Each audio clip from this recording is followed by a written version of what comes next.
पिछली क्लास में आपको पढ़ाया गया था rare to denser towards normal. तो देखिए वो यू जा रहा है, रेयर टू डेंसर गए आप, यहाँ म्यू है, क्लास लैब है, म्यू है, रेयर है, म्यू है, तो डेंसर हुआ, एयर है,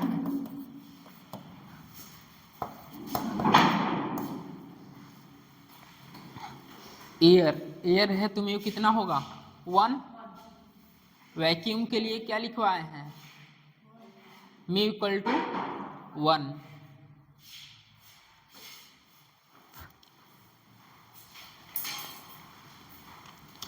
वो बातें लिख लीजिए, ग्लास स्लैब कभी भी लाइट को बेंड नहीं करता है, ग्लास स्लैब कभी भी लाइट को बेंड नहीं करता है।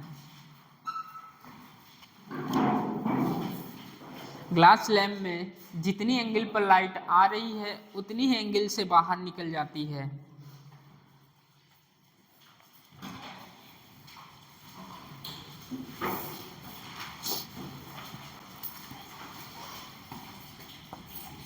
ये एंगल क्या मान लिए, एंगल ऑफ इमरजेंस बोल देते हैं।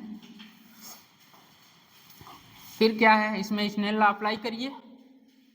Snail law apply, mu sine i equal to constant रखने के लिए नहीं बोले थे, ऊपर का म्यू ऊपर का एंगल, नीचे का म्यू नीचे का एंगल। लगाइए स्नेल लॉ। बाउंड्री देखिए,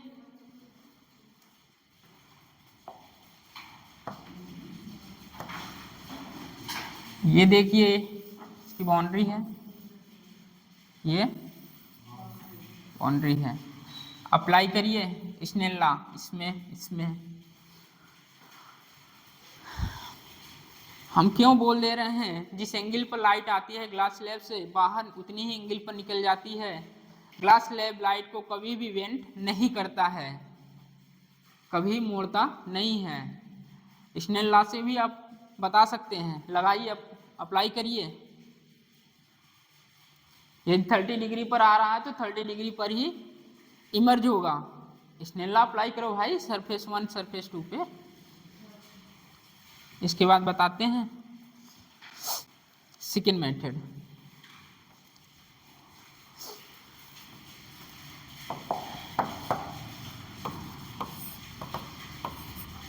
तीन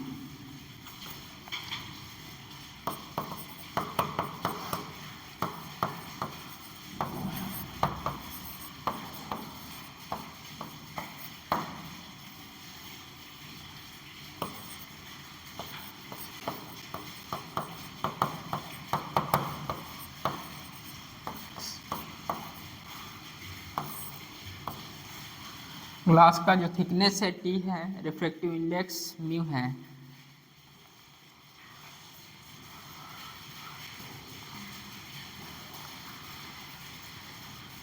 चलिए स्नेल लॉ अप्लाई करते हैं।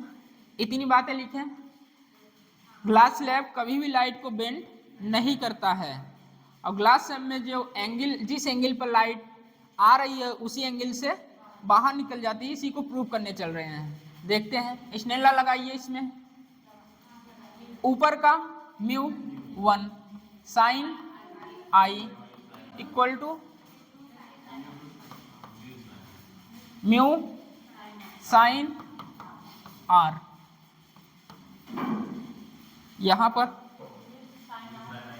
Denser to rarer mu sine r equal to 1 sine ई।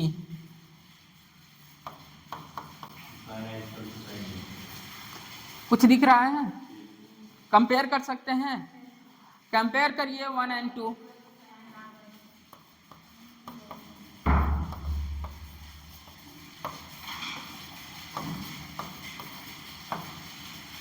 करिए, राइट हैंड साइड इसका इक्वल हो जाएगा।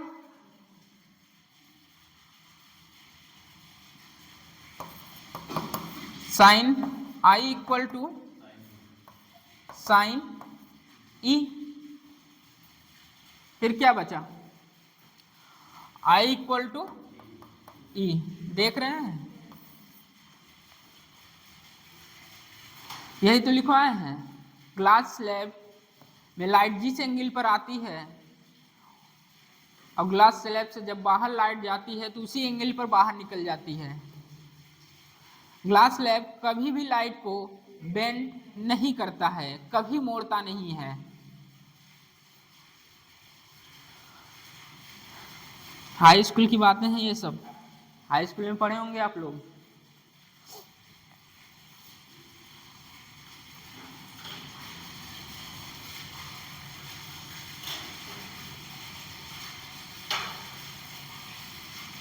सेकेंड मेथड, डायरेक्ट अप्रोच करेंगे आप इसको। एग्जाम में यदि आएगा तो ये नहीं करना बैठना है, एक बार यहाँ लगाएंगे तो दूसरी बार यहाँ स्नेल्ला।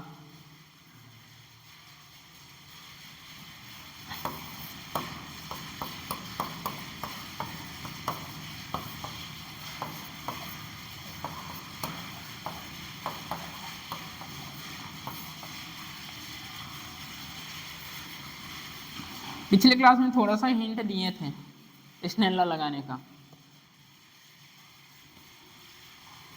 डायरेक्ट अप्रोच करेंगे यहाँ,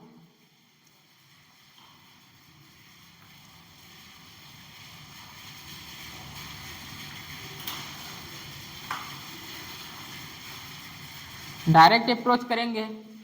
इंसिडेंट एंगल देखिए,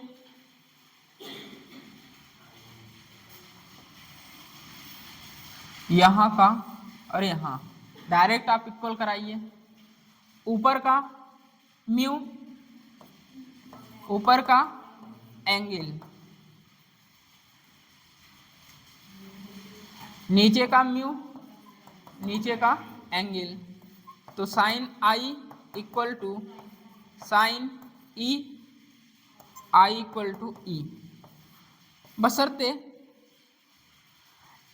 यहाँ जब ये अप्लाई करेंगे तो देखेंगे जितने भी सरफेस हैं क्या होने चाहिए, एक दूसरे के पैरेलल होने चाहिए, परपेंडिकुलर नहीं, पैरेलल।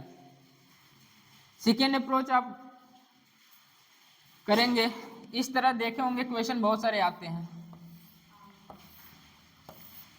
यहाँ का μ1, μ2, μ3, μ4, ये इंसिडेंट एंगल नॉर्मल आई कहीं से भी निकाल दिया।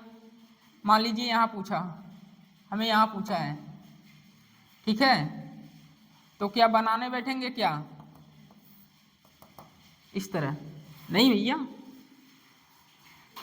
अप्रोच सेकेंड मेथड जो है ये लगाने से पहले ये आप वहाँ लिख लीजिए, ऑल सरफेसेस एक दूसरे के क्या होनी चाहिए, पैरेलल होनी चाहिए, सरफेस पैरेलल होनी चाहिए, ऐसे लिख लीजिए। सेकेंड मेथड में लिखिए सरफेस पैरेलल होनी चाहिए। तो आप वो ताम झाम नहीं, एक बार वहाँ का करिए, स्नेल्ला ऊपर लगाइए, फिर स्नेल्ला नीचे लगाइए, फिर इक्वेट कीजिए, इतना समय नहीं है भैया, ठीक है। सेकेंड अप्रोच करने से पहले यहाँ ये रहना चाहिए, सरफेसेस जो हैं पैरेलल होनी चाहिए।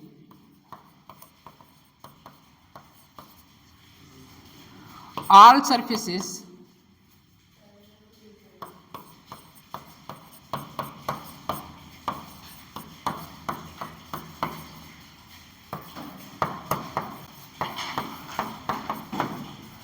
ऑल सरफेसेस पैरेलल होनी चाहिए।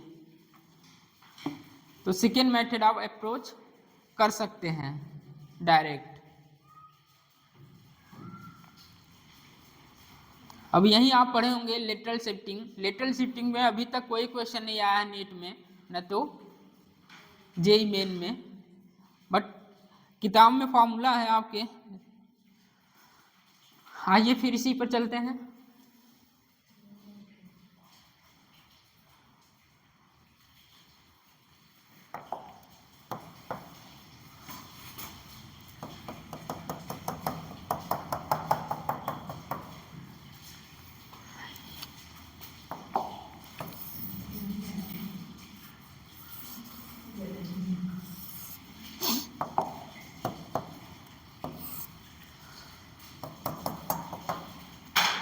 ध्यान से बनाइए, काटेंगे नहीं, ठीक है।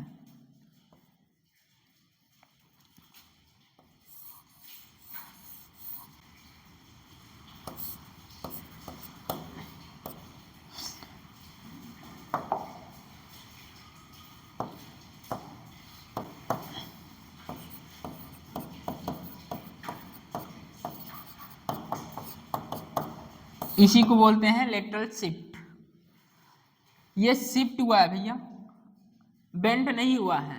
ग्लास स्लैब कभी भी लाइट को बेंड नहीं किया है। आप देख रहे हैं जिस एंगल पर, मान लीजिए इंसिडेंट एंगल 30 पर आ रहा है, तो बाहर भी कितने से आएगा, 30 से। आप प्रूफ भी कर लिए स्नेल्ला लगा के। तो लाइट बेंड नहीं हो रही है। बेंड का मतलब क्या होता है, ये दीवार है, ये गए टकरा के या इधर इधर इधर मुड़ना, बट यहाँ शिफ्ट हुआ है। पाथ इसका ये रहना चाहिए, बट देखिए एंगल देखिए,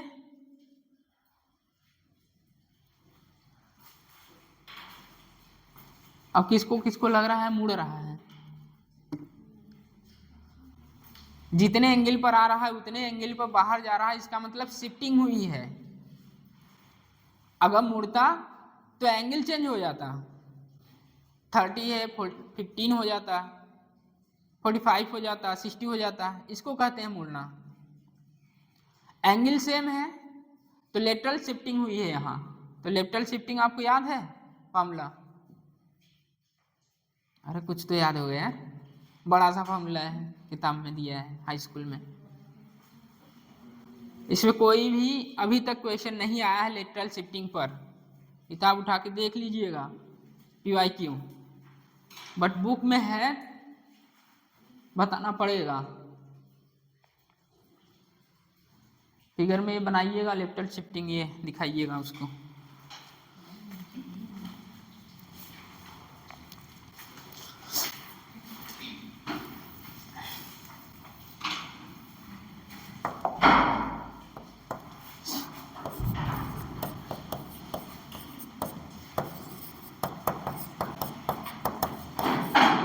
लेटरल शिफ्टिंग या लेटरल शिफ्ट,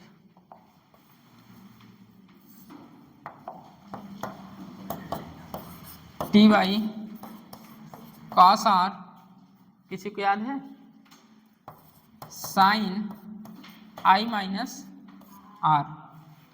ये फॉर्मूला है जो आपका हाई स्कूल में दिया है। Lateral shifting, lateral shift equal to t by cos r sine i minus r. आप डायरेक्ट याद करेंगे, एक बार देखते रहिएगा जब भी रिवीजन करिएगा। अभी तक कोई क्वेश्चन आया नहीं है, आ नहीं सकता, कह नहीं सकते, क्योंकि बुक में है तो आ भी सकता है। T by cos r sine i minus r. Glass slab कभी भी लाइट को बेंड नहीं करता है।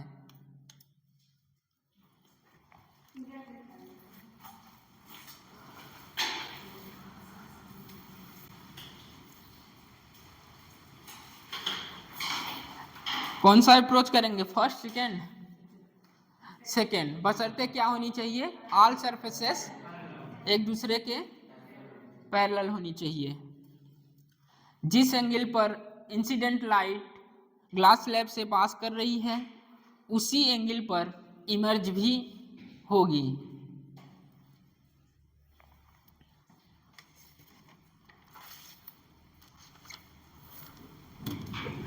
एक क्वेश्चन लिखिए, IT का है, बहुत पुराना क्वेश्चन है, कई बार पूछा भी है।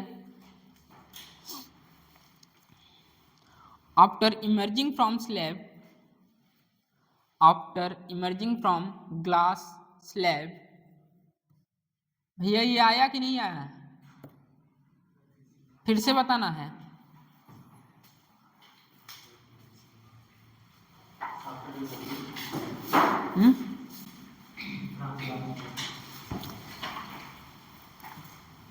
ग्लास स्लैब जो होता है, आप हाई स्कूल में पढ़े होंगे, ये जो होता है लाइट को बेंड नहीं करता है, ठीक है। ग्लास स्लैब इंसिडेंट लाइन जिस एंगल पर आ रही है उसी एंगल पर निकल जाएगी दूसरे मीडियम में जब। और रही बात जब लाइट आ रही है, ये सारी चीजें पिछले क्लास में बताए हैं। रिफ्रैक्शन हुआ है, यहाँ मीडियम चेंज हुआ है ना, एयर था, एयर से ग्लास हुआ, इसका मतलब यहाँ रिफ्रैक्शन हुआ है। फिर यहाँ से जब लाइट बाहर निकलेगी, यहाँ भी क्या होगा, रिफ्रैक्शन होगा, ग्लास से एयर।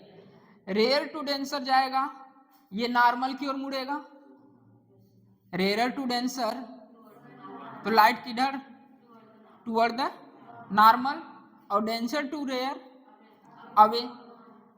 तो देखिए incident light rarer to denser आ रहा है, तो नॉर्मल की ओर मुड़ा है, बताइए, रिफ्रैक्शन हुआ है यहाँ नॉर्मल की तरफ। इसके बाद डेंसर टू रेयर, इसका मतलब क्या, देखिए इधर आ रहा है कि इधर जा रहा है, अवे। अब इसके बाद क्या, इसमें मैं स्नेल लॉ लगा दिया, वही जो बताया कि यदि इंसिडेंट एंगल 30 से है और इमरजेंस भी 30 से होगा, उसी को प्रूव करने के लिए स्नेल लॉ लगाएं इसमें और इसमें। तो ऊपर का म्यू, ऊपर का एंगल, नीचे का म्यू और नीचे का एंगल, इक्वेशन फर्स्ट बन गया। फिर मैंने यहाँ अप्लाई किया स्नेल लॉ, ऊपर का म्यू, ऊपर का एंगल, रिफ्रैक्शन एंगल आर है, तो ये भी क्या होगा, आर होगा, एंगल पता है, स्नेल लॉ लगाए, इक्वेशन सेकेंड। इसके बाद दोनों को कंपेयर करा दिए, कंपेयर कराते हैं sine i equal to sine e, और साइन साइन कैंसिल नहीं, यहाँ साइन इनवर्स बोथ टेकिंग लेंगे, साइन इनवर्स। जब अच्छी बात यह है, कुछ लोग ऐसे ऐसे काट देते हैं, भैया डायरेक्ट कटेगा नहीं, बोथ साइड में क्या लूंगा, साइन इनवर्स, तो हो जाएगा कैंसिल, तो बचेगा क्या, आई ई, यहाँ का एंगल और यहाँ का एंगल। इसका मतलब यहाँ लाइट बेंड नहीं हुई है, स्लैब जो होता है लाइट को बेंड नहीं करता है, बल्कि शिफ्ट करता है, जिस एंगल पर आ रहा है उसी एंगल से बाहर निकल रहा है। उसके बाद क्या, सेकेंड अप्रोच जो आपको बताया था डायरेक्ट लगाने के लिए, स्नेल लॉ। सेकेंड अप्रोच लगाने से पहले आपको यह देखना चाहिए सरफेसेस कैसी हैं, सरफेसेस क्या होनी चाहिए, एक दूसरे के पैरेलल होनी चाहिए। फिर क्या, ऊपर नीचे इक्वल कराइए, स्नेल लॉ लगाइए, फिर से वही बात है, आई इक्वल टू ई। आगे क्वेश्चन लिखिए। और रही बात lateral shifting, lateral shifting formula t by cos r sine i minus r. लिखिए, after emerging from glass slab, after emerging from glass slab, angle between light ray becomes, light ray becomes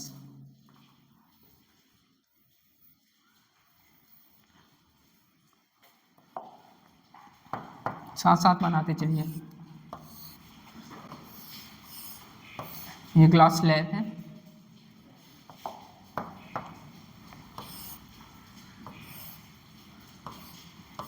alpha है,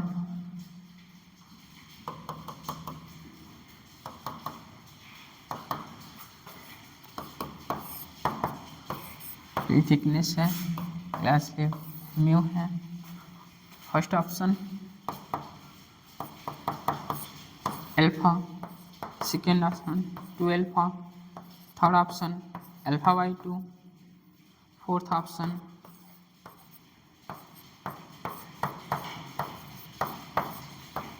पता नहीं है।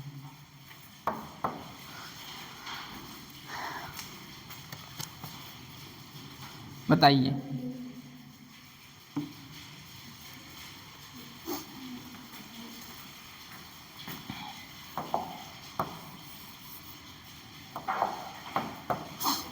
Pi minus alpha कर लीजिए। बताइए, अभी अभी पढ़ के आए हैं,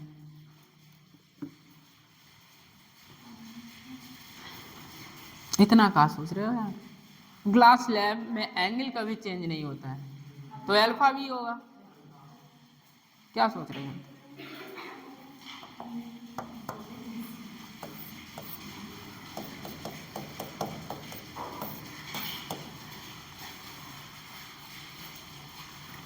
वहां लिख लीजिए, ग्लास स्लैब डिविएशन पैदा नहीं करता है। इसी बगल में लिख लीजिएगा, ग्लास स्लैब डेविएशन पैदा नहीं करता है।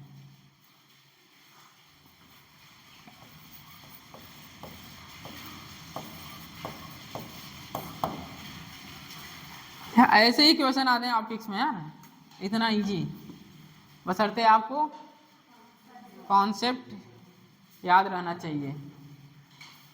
अब ये भी आने वाला है, यदि लाइट नॉर्मल के लॉन्ग आ रही है तो लाइट बिना मुड़े नॉर्मल के लॉन्ग निकल जाएगी।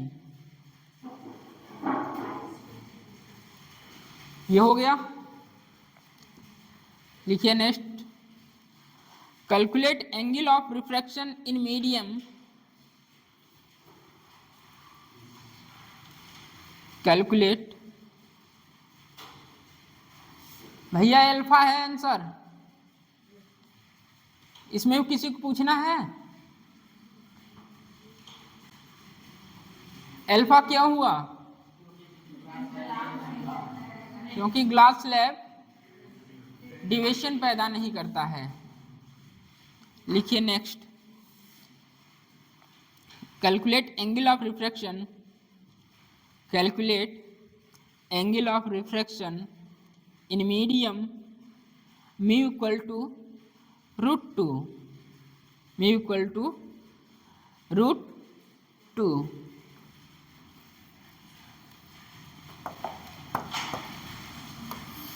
आ गया।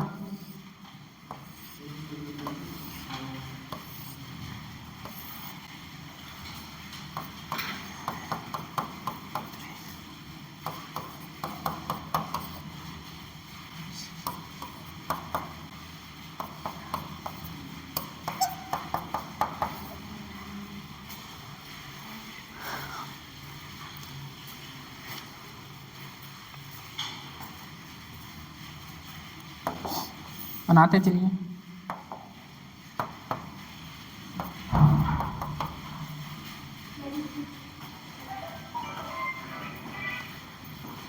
टाइमिंग नहीं पता था क्या?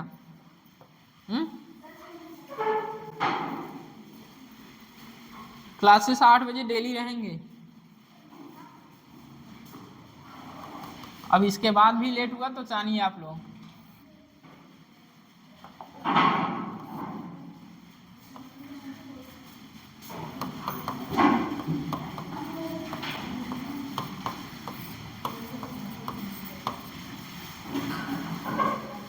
Incident angle 45 degree, incident angle 45 degree, incident angle 45 degree. Phone of कर लो।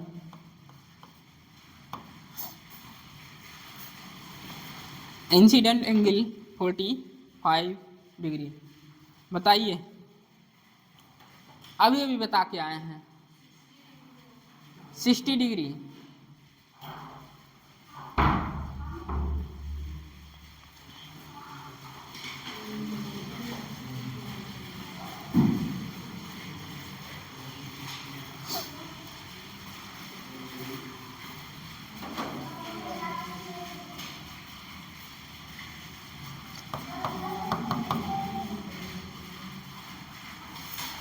वन है ऊपर, हाँ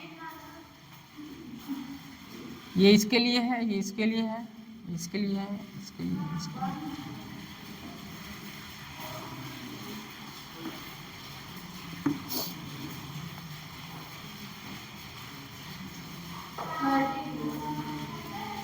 हाँ कन्फ्यूजन हो रहा है, नीचे कर लीजिए।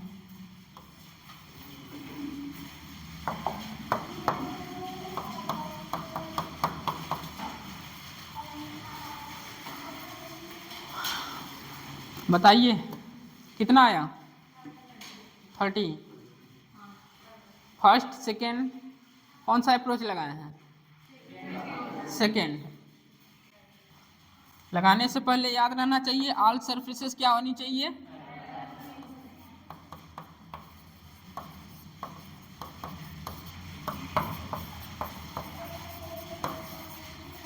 ऑल सरफेसेस पैरेलल, कोई मतलब है क्या? जहां पूछा है वहीं अटैक करिए। चलिए स्नेल लॉ, ऊपर का एंगल, ऊपर का म्यू, ऊपर का एंगल, जहां पूछा है वहां का म्यू,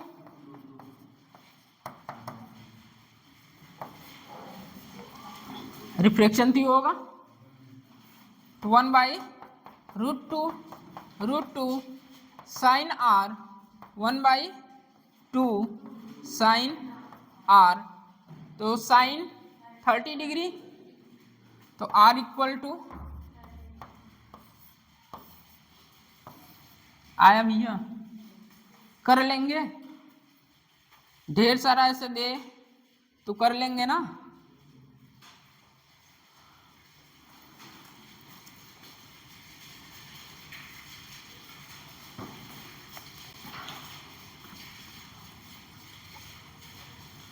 चलिए नेक्स्ट लिखिए,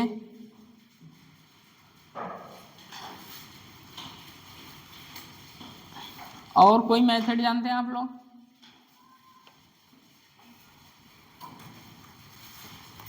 अरे जानते हो तो बोलो यार।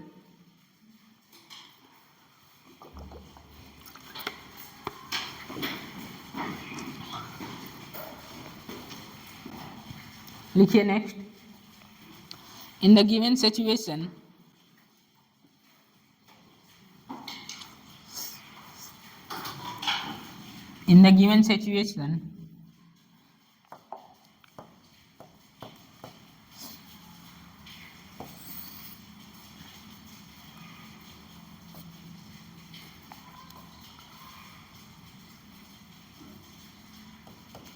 in the given situation reflected ray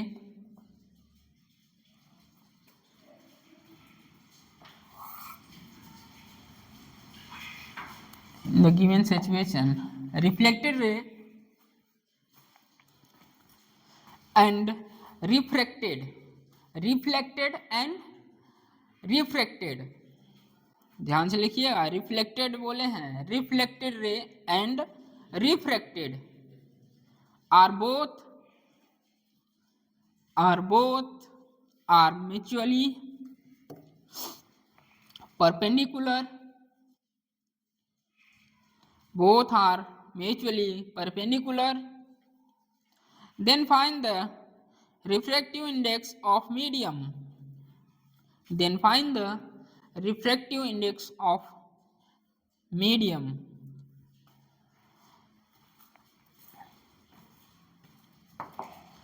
high school की बातें चल रही हैं भैया,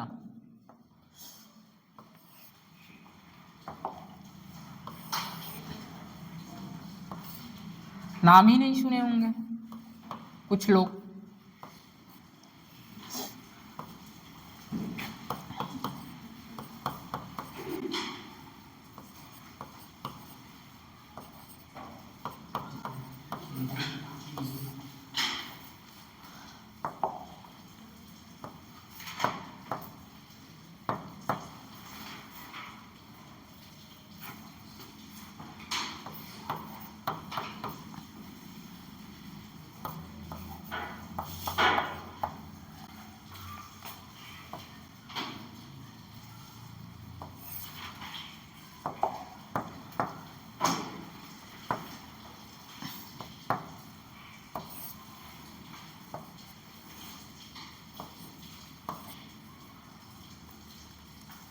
रिफ्लेक्ट भी हुआ है, बताइए।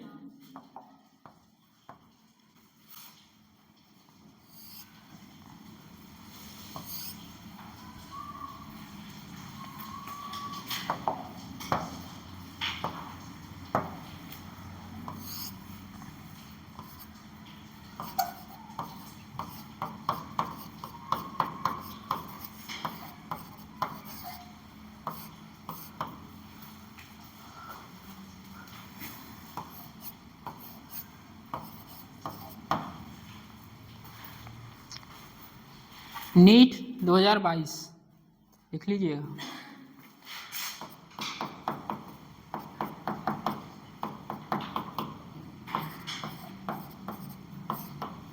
नीट 2022 का क्वेश्चन है।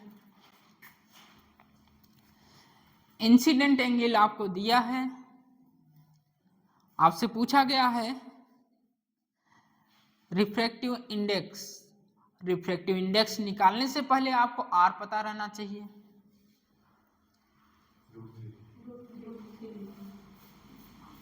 आर बताइए, आर 30 90 है, सबको पता रहना चाहिए, वहां दिया नहीं रहता 90। ठीक है, हाई स्कूल की बातें फिर से। जितने एंगल पर इंसिडेंट हुआ है उतना ही एंगल रिफ्लेक्टेड होगा। Angle i equal to angle are.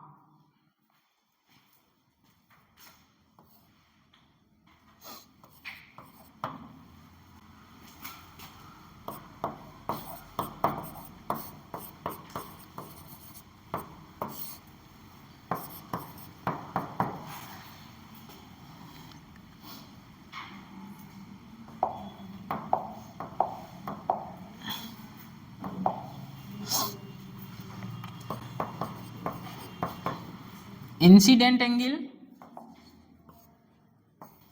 और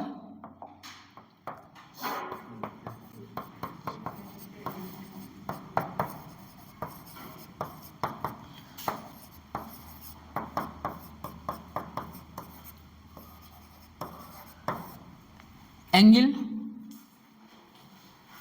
जितने पर इंसिडेंट हुआ है उतने पर क्या होगा, रिफ्लेक्ट होगा, पहली बात।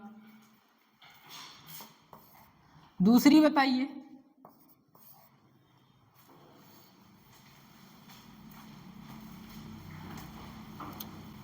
जिसको आ रहा अच्छी बात है। दूसरी बात, मुझे वहां का एंगल पता चला। दूसरा बताइए आप लोग।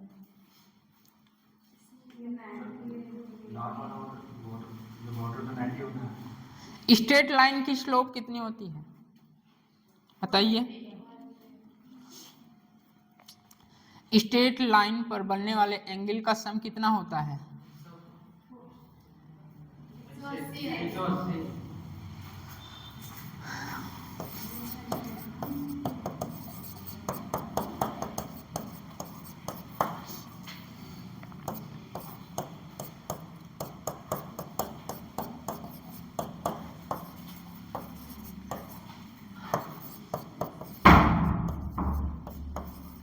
180 होता है।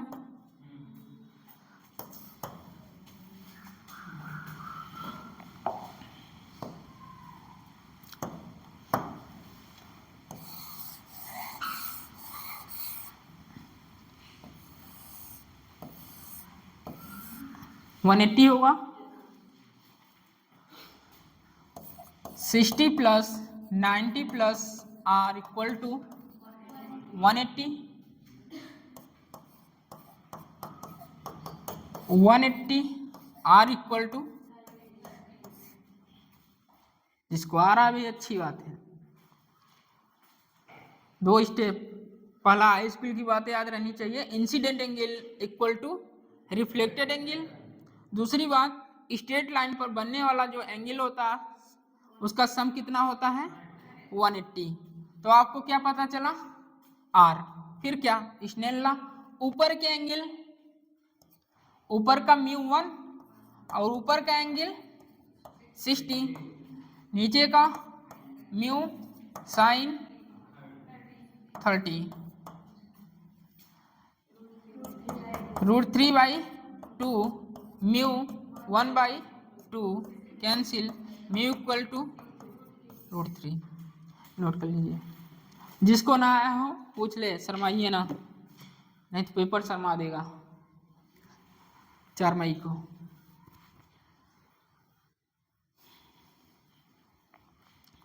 दो स्टेप याद नहीं है, पहला 10 क्लास की बातें, incident angle equal to reflected angle.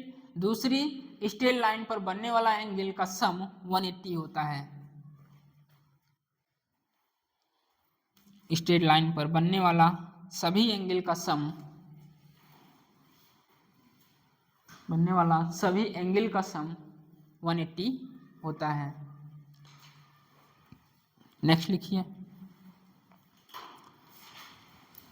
भैया, रे जरूर मेंशन करिएगा। ये इंसिडेंट हुआ, मीडियम चेंज हुआ है तो रिफ्रैक्शन हुआ है, तो ये रिफ्रैक्टेड रे है, और ये रिफ्लेक्शन हुआ तो रिफ्लेक्टेड रे। ये कौन सी रे है? रिफ्रैक्टेड।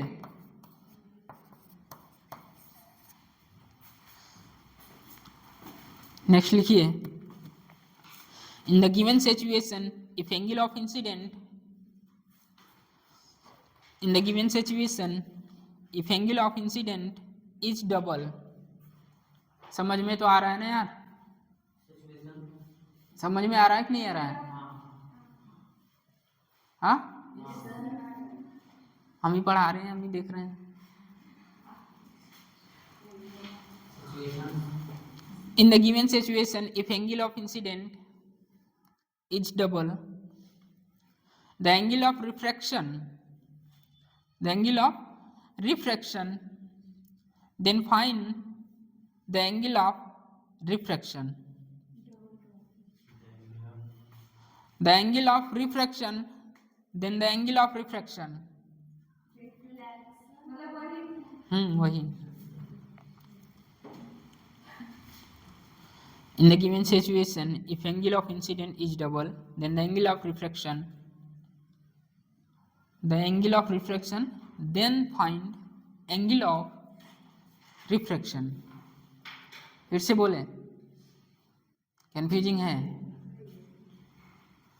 चलिए बताइए आंसर। 2022 का क्वेश्चन था भैया, देख लीजिए। कुछ लोग इसको प्रिज्म समझ रहे थे।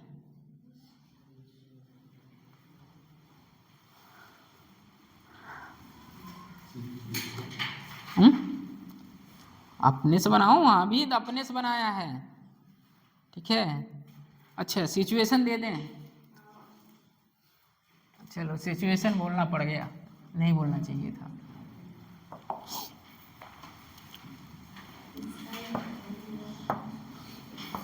सिचुएशन, बाउंड्री के परपेंडिकुलर नॉर्मल, बोलो भैया। इंसिडेंट आई और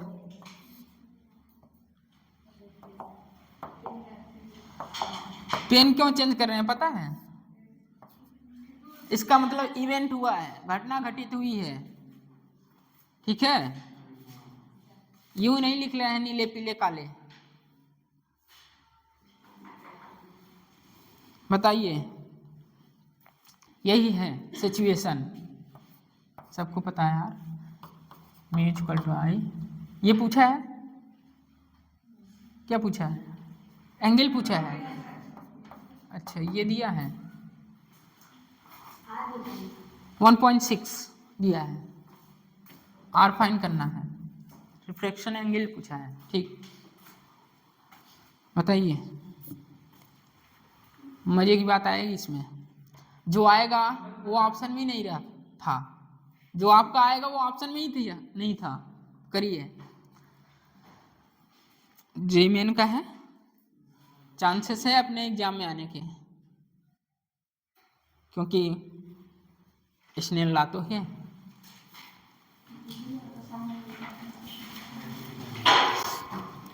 गिवन क्या है?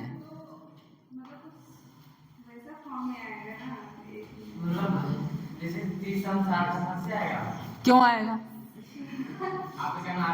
हाँ चलिए आएगा। हाँ तो बताइए कितना आया? 30 डिग्री। गलत है।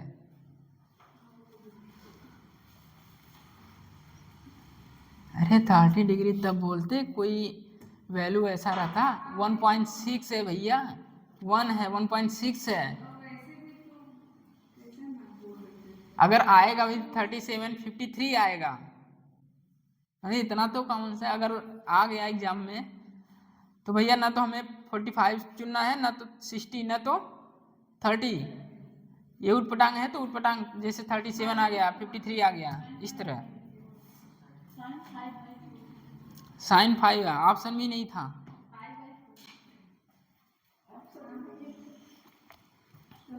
चलिए करिए, स्नेला लगाइए। अब क्या है यार, स्नेला तो है। ऊपर का एंगल, ऊपर का म्यू, नीचे का एंगल, नीचे का म्यू, इंसिडेंट डबल है। हाँ तो वो तो गिवन है, वो आपको करना चाहिए। आई इक्वल टू 2r दिया है, आई इक्वल टू 2r, आई को पुट करिए 2r, और क्या। अब इतना भी हम, कितना आया सनी, ये करने से पहले आपको थोड़ा सा भाई हिंट मैथ का रहना चाहिए। R30 डिग्री आएगा, मैथ का तड़का इसमें है, ठीक है, वो भी मैं पढ़ा के आ चुका हूँ। साइन 2 थीटा या sine 2 omega t equal to 2 sine omega t cos omega t, sine 2 theta equal to 2 sine theta cos theta.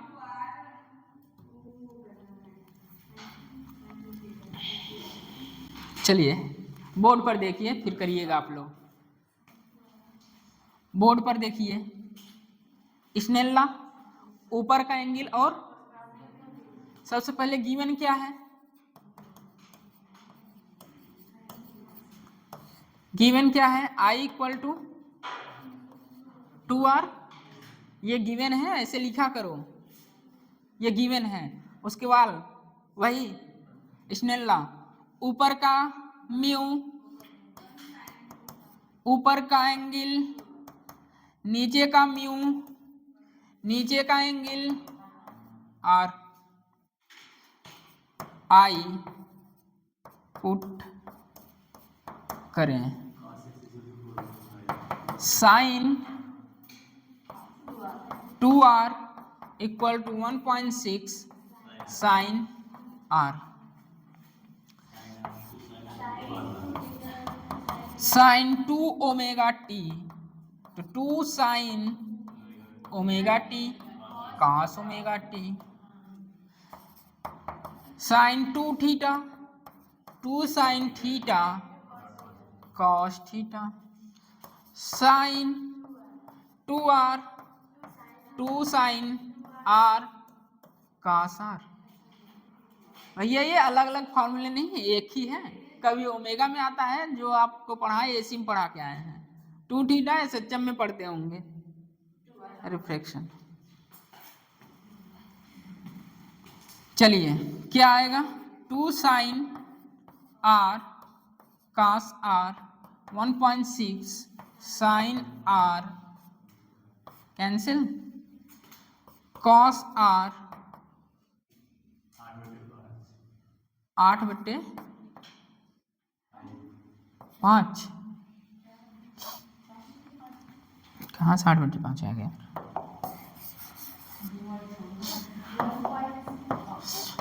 16/20 4/5।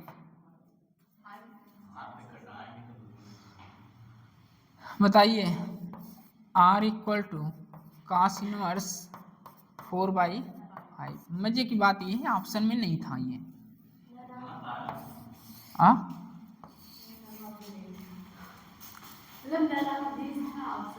Option में वो भी नहीं था, ऐसे ही था, बस कास के टर्म में नहीं था, साइन के टर्म में था।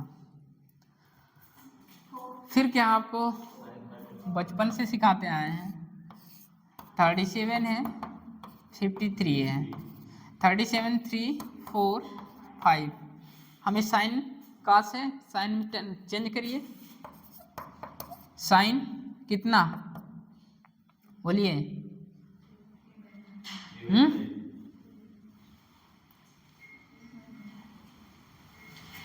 अरे 53 साइन कास 4/5 है, और कास क्या होता है, कास आधार कर्ण, तो ये क्या आएगा, 5 4 3 ही तो आएगा, तो साइन क्या आएगा, अरे 3/5 आएगा, 3/5 ना, फिर क्या है आर साइन इनवर्स 3/5. दोनों ऑप्शन सही हैं, दोनों सही है, बट वहाँ वो ऑप्शन में नहीं था। अगर ऑप्शन में होता तो करेक्ट होता है। ऑप्शन में ये था 37 डिग्री।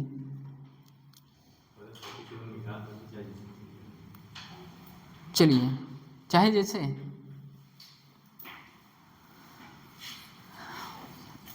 किसी को प्रॉब्लम?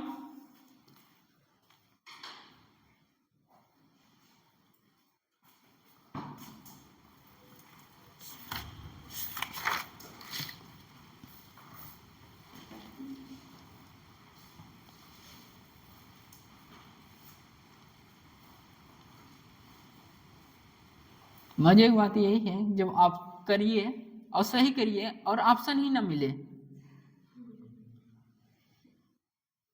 तब ये होता चल मार ए या बी सी कुछ भी मार के चल।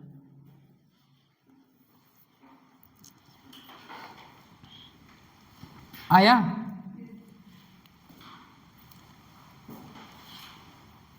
चलिए कॉन्सेप्ट लिखिए।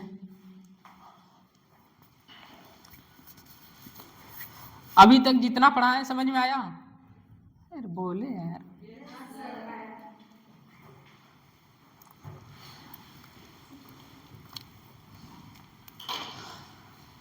यहाँ तो बहुत अच्छा है यार इन्वायरमेंट, पढ़ने लायक।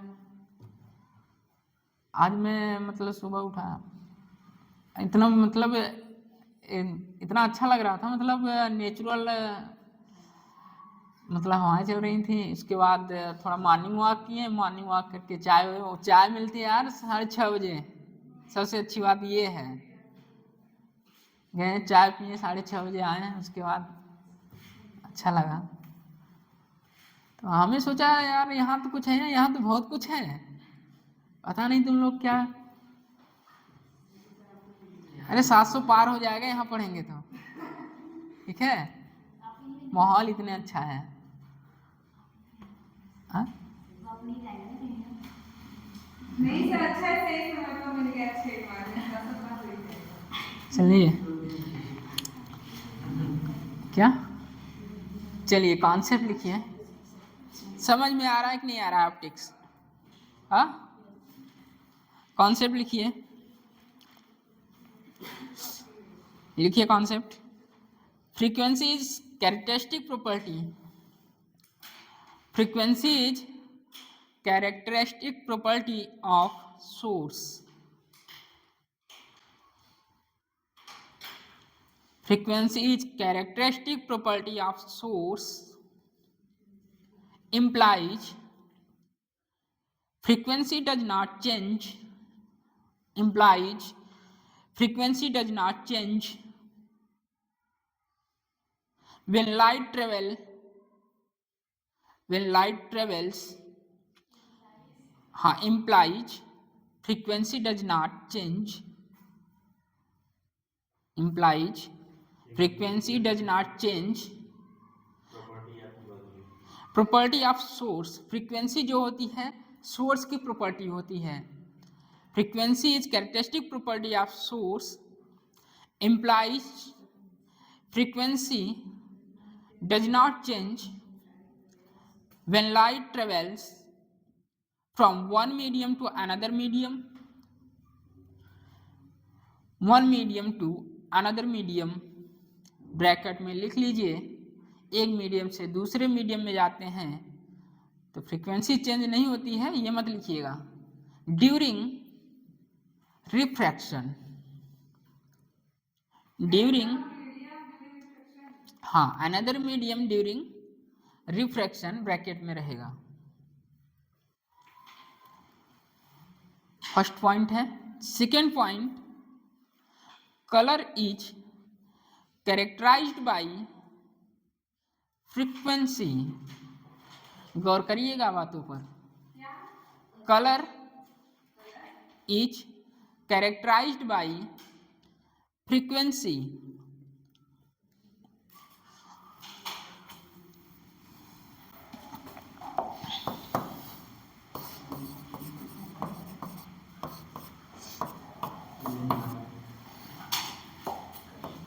और अच्छे से सीखना हो।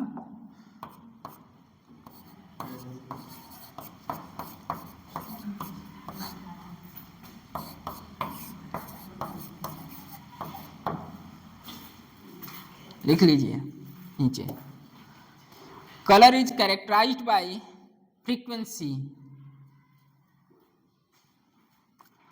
थर्ड, सबको पता है, मॉडर्न पढ़ के आए हैं, वेब पढ़ के आए हैं, और आप एसी भी पढ़ के आए हैं रिसेंट अभी। कलर का जो निर्धारण होता है फ्रीक्वेंसी से होता है। V is equal to f lambda. V होता है स्पीड, ये होता है फ्रीक्वेंसी, और ये होता है वेवलेंथ।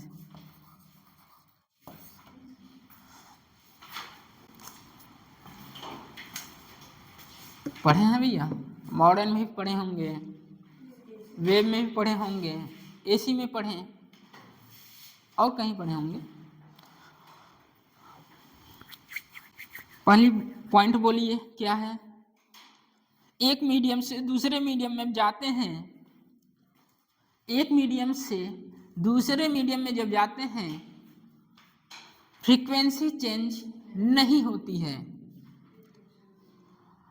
और बात आई कलर की, कहने का मतलब मैं जो बोल रहा हूँ, जो मेरे गले से आवाज़ निकल रही है, जो फ्रीक्वेंसी निकल रही है, मैं यहाँ बोल रहा हूँ, यदि वाटर में मैं बोलूँ तो वही फ्रीक्वेंसी रहेगी, क्योंकि सोर्स चेंज नहीं हुआ है।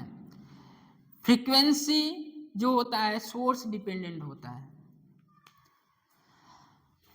यदि आप ग्लास से वाटर में जाएंगे, जो फ्रीक्वेंसी रहेगी सेम रहेगी, लेकिन और इवेंट्स जो होते हैं वो चेंज हो जाएंगे। कलर की बात करें, यदि कलर ग्रीन है, यहाँ कलर ग्रीन है, तो वाटर में कलर को ले गया तो भी कलर क्या होगा? ग्रीन ही होगा। तो ही पढ़े हैं, colour is characterised by frequency. जो हाल फ्रीक्वेंसी का वही हाल कलर का। लिखिए एक क्वेश्चन, ये सब कंसेप्चुअल क्वेश्चन है, थ्योरेटिकल बनते हैं इस पे। लिखिए, when red light travel from when V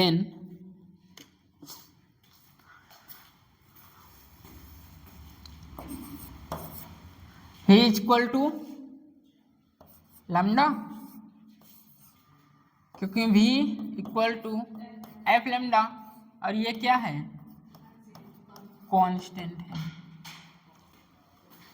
question लिखिए, when red light travels from rare to denser, rarer to denser medium, when red light travels from rarer to denser medium, then what will happen?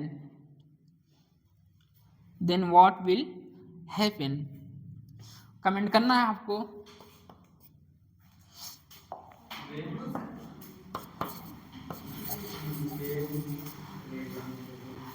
when red light travels from rarer to denser medium, then what will happen?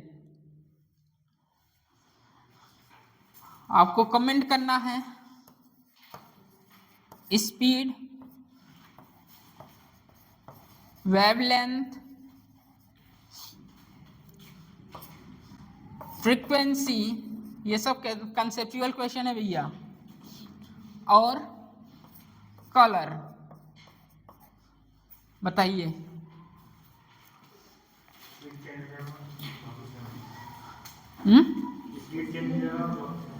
Speed change हो जाएगा, बाकी same होगा।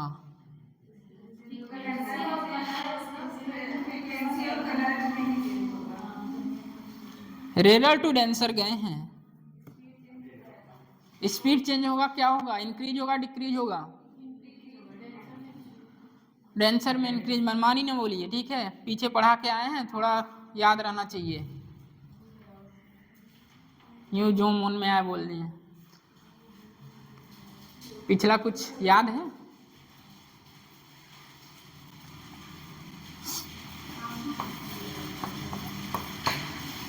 Conceptual question है, theoretical है, अच्छा question है, बन सकता है। रेरर टू डेंसर जा रहा है, रेरर टू डेंसर जाने पर म्यू इंक्रीज होगा, म्यू इंक्रीज होगा, और आपको पता है म्यू इक्वल टू होता है सी बाई भी, तो म्यू इनवर्सली प्रोपोर्शनल हुआ भी, म्यू बढ़ा, स्पीड क्या होगी? कम होगी।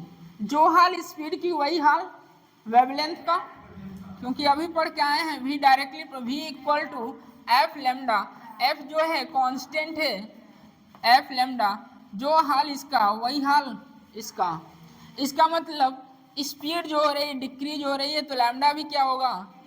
डिक्रीज होगा। रही बात फ्रीक्वेंसी और कलर की, कलर जो होता है सोर्स डिपेंडेंट होता है, फ्रीक्वेंसी सोर्स डिपेंडेंट होता है, और कलर का जो निर्धारण होता है वो फ्रीक्वेंसी करता है। तो फ्रीक्वेंसी क्या है? फ्रीक्वेंसी सेम रहेगी और कलर भी वही सेम रहेगा, जो रेड है रेड ही रहेगा, नोट करिए।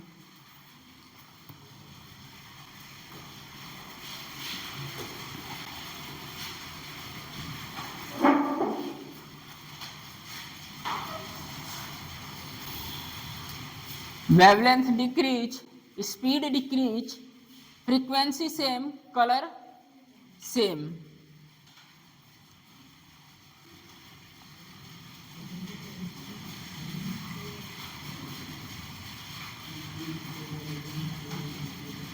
सभी की फ्रीक्वेंसी सेम, फीमेल की हाई वॉइस रहती है, मेल की लो वॉइस रहता है, पता है कि नहीं? एंडोक्राइन सिस्टम, हाँ पिच हाई, फ्रीक्वेंसी तो है, मेल्स में लो होती है, फीमेल्स में हाई होता है। कहाँ पढ़े हैं? Human physiology last chapter. कौन सा ग्लैंड है? एडिनल ग्लैंड है।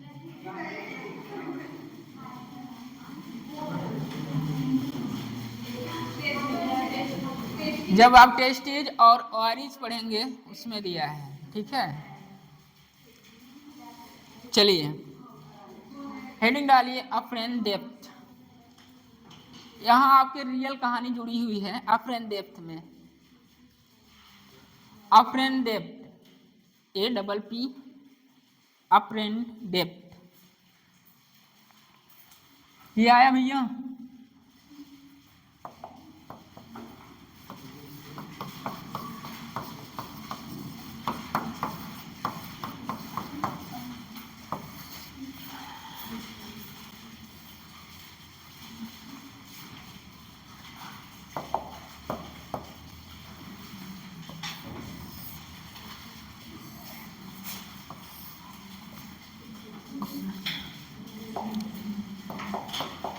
कहानी बताते हैं इसके बाद।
कुछ दिखे, कूद मत जाना।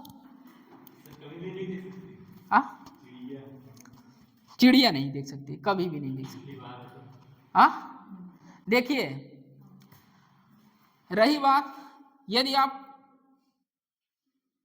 क्वाइन है यहां, आप और क्वाइन, यदि ऑब्जर्वर और क्वाइन दोनों ही अंदर हो तो देख सकता है, वहां ऑप्टिकल इल्यूजन नहीं होता।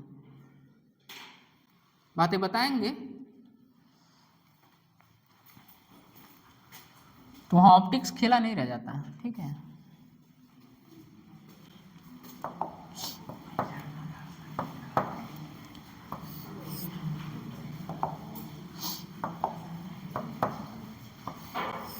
ये लिया ग्लास या ट्यूब लिए, बातें नहीं। कुर्सी मच्छी घुमाना आसान है, बैठी मच्छी घुमाना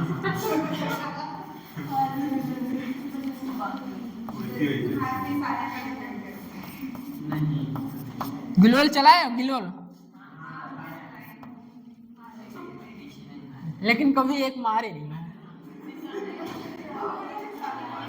हाँ, चलिए चलिए, एक ग्लास ले लिए और ग्लास में कॉइन को रख दिया गया है और इसमें पानी को भर दिया गया है।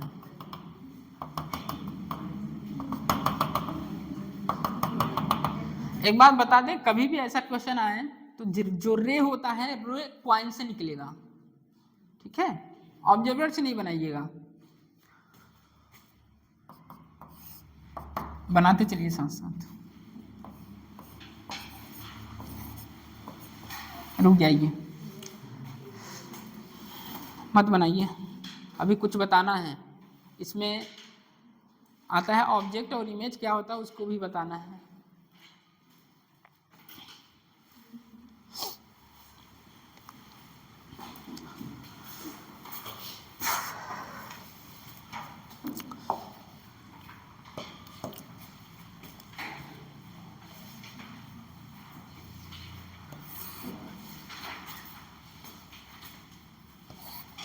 क्या हो रहा है?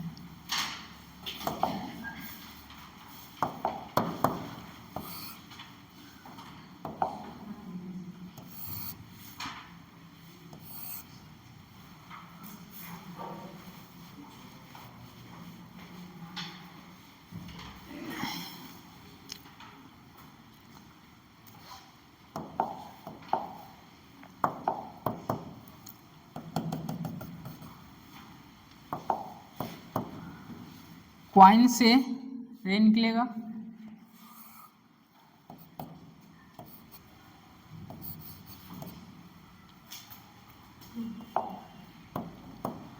बताइए।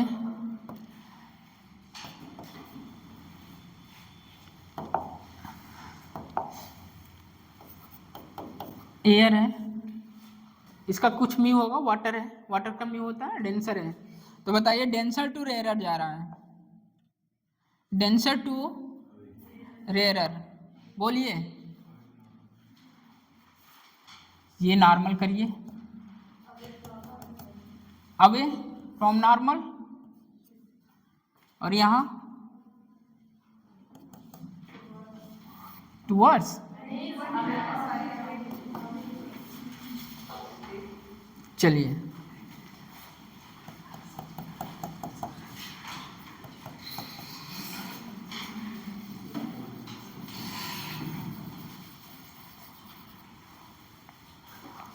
बनाते ही बनाइए। अब यहां समझना है, उसके बाद आसान है।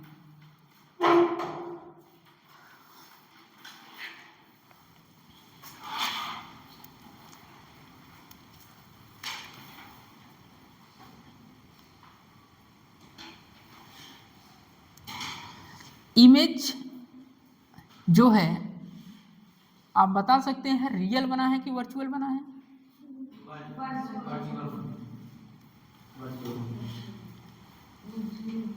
वर्चुअल बना है। वर्चुअल और रियल में क्या डिफरेंस है? जो आता है और रियल जो मतलब अरे नहीं है। रियल जो वास्तव में कटती है, आती हुई प्रतीत होती है, तो आती हुई तो प्रतीत हो रही है ये।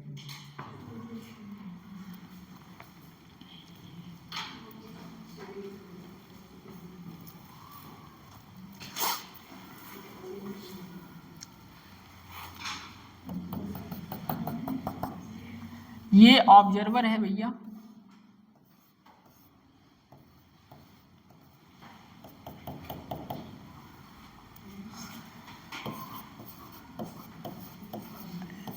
रेयरर, और ये डेंसर। ये जो है इंसिडेंट रे है। सारी कहानी फर्स्ट लेक्चर चल रहा है, incident ray, reflector ray, refracted ray, denser to rarer, towards की अवे, अवे। तो देखिए अवे है, इमेज और ऑब्जेक्ट, दो बातें बचपन से सीखते आ रहे हैं। डी जो है एक्चुअल डेप्थ है, actual depth small D,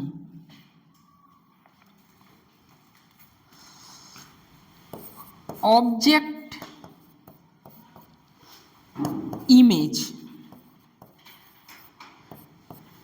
object image, बचपन से सुनते आ रहे हैं ऑब्जेक्ट और इमेज।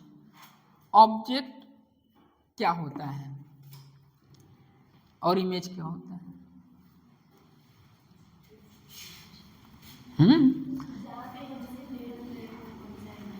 ऑब्जेक्ट और इमेज में बताऊंगा, वो तो दूर की बातें हैं। पहला फोकस ऑब्जेक्ट और इमेज पर है मेरा। बताइए। हो गया कोई हम्म और इमेज नहीं, जिस पर लाइट आज के बाद, ऑब्जेक्ट और जिस मतलब उसका लाइट वहाँ मिलती है उसी को कहते हैं। आज के बाद ऑब्जेक्ट और इमेज का पढ़ने का तरीका ही बदल जाएगा आपका। ठीक है, लिखिए कॉन्सेप्ट। कॉन्सेप्ट लिखिए। ये हो गया।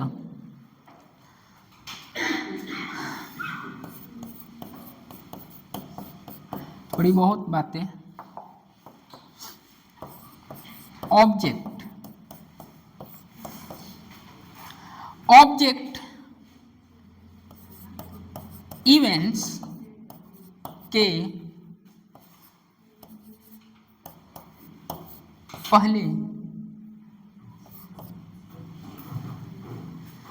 इवेंट्स के पहले या इवेंट्स से पहले, ये ज्यादा सही है। इवेंट्स से पहले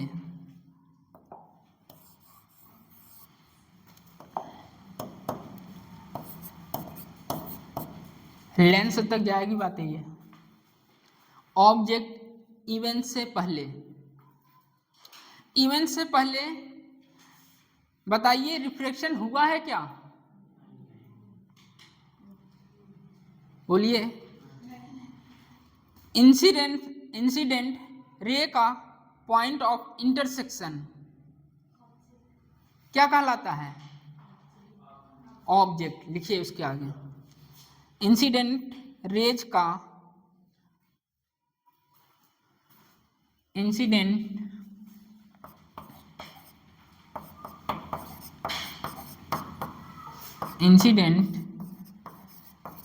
रेज का point of intersection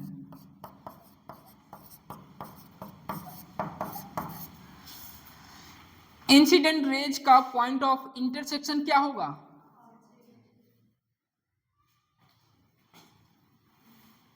incident ray है, इंटरसेक्शन के पहले इंटरसेक्शन तो बाद में हुआ है ना, ये इंटरसेक्शन है। इंटरसेक्शन के पहले क्या है? ऑब्जेक्ट। ऑब्जेक्ट इवेंट से पहले वहां घटना घटित नहीं हुई है। घटना तब होती है जब डेंसर से रेयर चला जाता, मतलब इवेंट हो चुका है। शादी ब्याह में इवेंट्स की बातें सुने होंगे, पहले हल्दी रस्म होता है, उसके बाद महिलाएं गाती हैं, संगीत होता है, उसके बाद रिसेप्शन होता है, शादी के बाद का हो गया। तो वो तो इवेंट हुआ ना, शादी के बाद ही बोल रहे हैं, उसमें भी इवेंट होते हैं ना। पहले क्या होता है? हल्दी रस्म, उसके बाद सिंगिंग, उसके बाद रिसेप्शन। अरे इवेंट तो हो रहे हैं यार, घटना तो घटित हो रही है। कहने का मतलब यहाँ जो ऑब्जेक्ट है इवेंट से पहले इंसिडेंट रेट का पॉइंट ऑफ इंटरसेक्शन, इसका मतलब रिफ्लेक्शन नहीं हुआ है। उसके पहले के जो चीजें हैं क्या है? ऑब्जेक्ट। बात आइए इमेज पर। इमेज पर क्या लिख सकते हैं? बोलिए। इमेज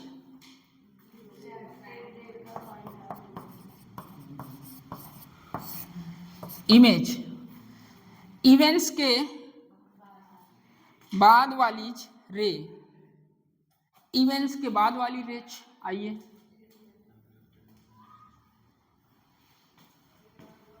इवेंट्स के पहली वाली रेज क्या है? Incident ray, object. इवेंट्स के बाद ये रे रिफ्लेक्शन हो चुका है, ठीक। और इसका जो इंटरसेक्शन पॉइंट होगा कहाँ होगा? क्या ये एक दूसरे से मिलेंगे? क्या कभी नहीं मिलेंगे। इसका इंटरसेक्शन पॉइंट, इंटरसेक्शन यहाँ कहीं मिलेगा क्या? तो क्या बोलते हैं इसको? अब आया। इवेंट्स से पहले की बातें जो होंगी, इवेंट्स के पहले की बातें जो रेज हैं क्या है?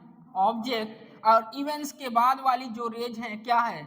उससे बनने वाले इंटरसेक्शन पॉइंट्स क्या हैं? इमेज। लिखिए इमेज। ऐसे ही चलेगा लेंस तक।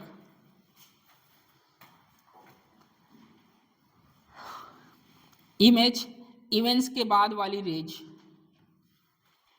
इवेंट्स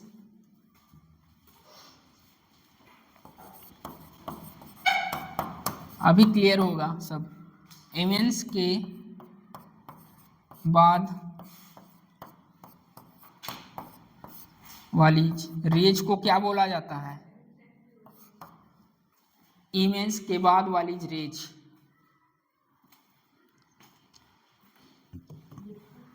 अब यहां दो बातें आती हैं। इवेंट्स के बाद रिफ्लेक्शन भी हो सकता है और रिफ्लेक्शन भी हो सकता है। ऐसे लिखिएगा। पहले लिखिए reflected oblique reflected rays. Reflected यहां,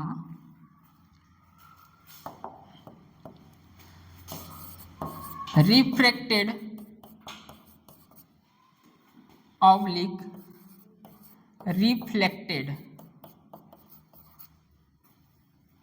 refracted and reflected oblique reflected rays, point of intersection, point of intersection, reflected rays of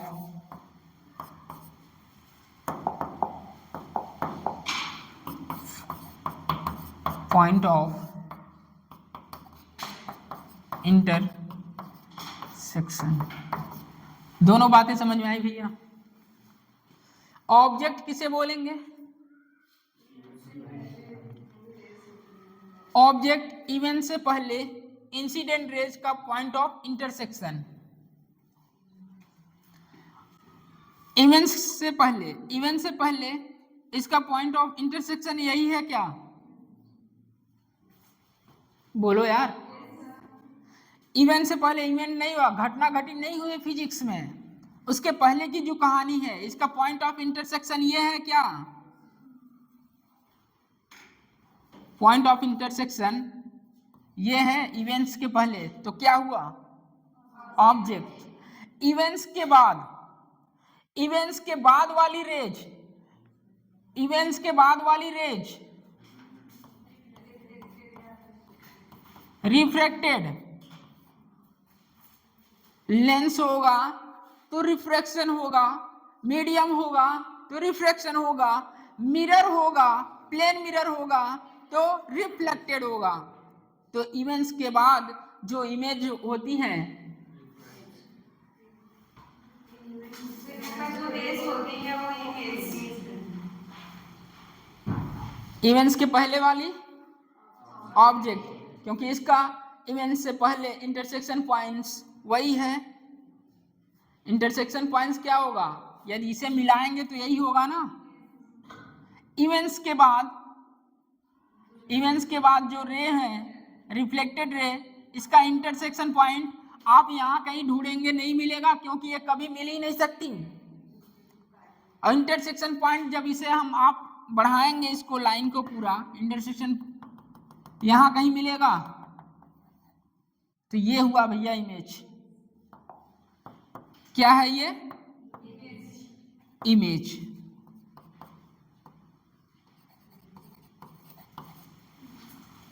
object और इमेज क्लियर है? और क्लियर करते हैं। अब बात आती है रियल इमेज की वर्चुअल इमेज। आइए,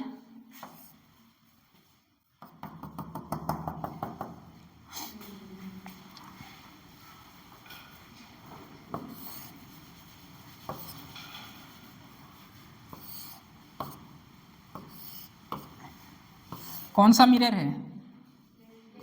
प्लेन मिरर, पता है।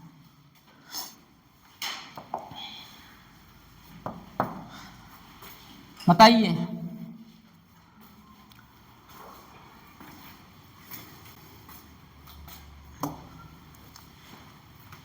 आगे रे इमेज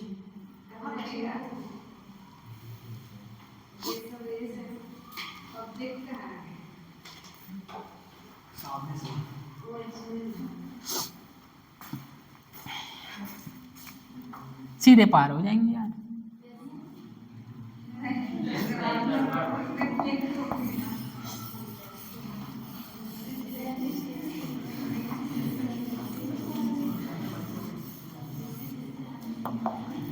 चलिए,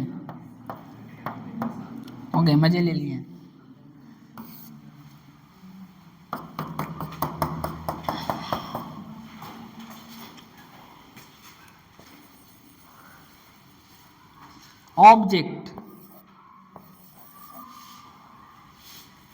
ऑब्जेक्ट मैं बोला हूं, रे कहां से निकलेंगे? ऑब्जेक्ट से।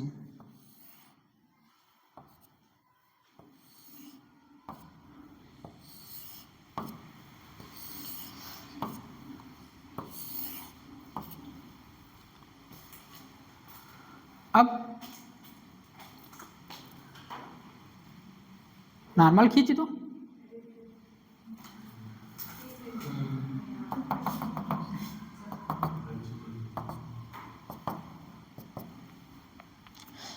अब यहां रिफ्लेक्शन हुआ कि रिफ्लेक्शन? मिरर है तो रिफ्लेक्शन हुआ है, पेन बदलते हैं, इसका मतलब घटना घटित हुई है।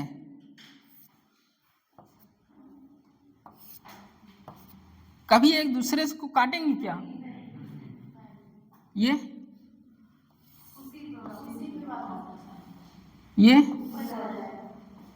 सही से बनाइएगा,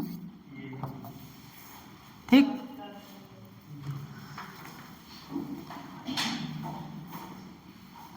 ऑब्जेक्ट इवेंट से पहले वाली जो रेज होती है, इंटरसेक्शन पॉइंट कहाँ है इसका?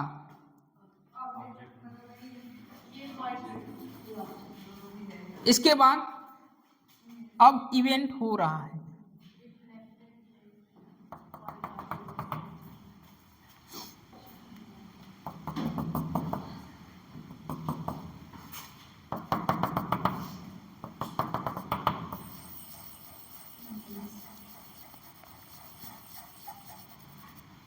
इमेज बना,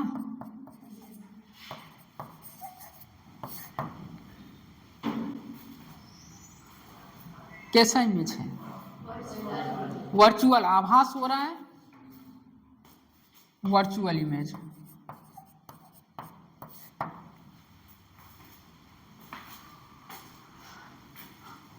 हाई स्कूल की बातें, ये क्या है? लेंस।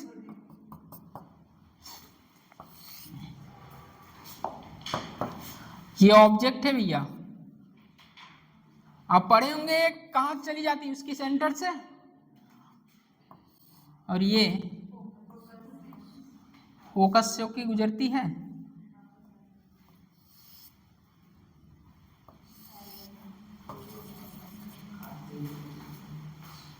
रियली मीट कर रही हैं, वास्तविक में कट कर रही हैं एक दूसरे को, तो क्या होगा? Real image. पढ़े हैं स्कूल में? अब आइए उसी पॉइंट पर, यहां बताइए इमेज कैसा बन रहा है? रियल इमेज बन रहा है कि वर्चुअल इमेज बन रहा है? इमेज कैसा है? वर्चुअल।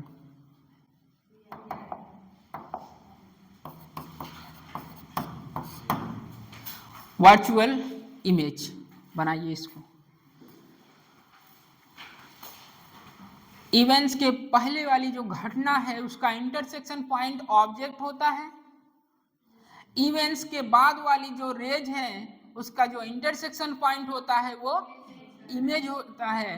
और बात आई रियल इमेज की वर्चुअल इमेज, तो अभी आपको एक मिरर लेके बता दिए और एक लेंस लेके बता दिए। जहां रियली मीट करती हैं वो रियल इमेज, और जहां आप इंटरसेक्शन पॉइंट लेते हैं, आभास करते हैं, वो क्या होता है?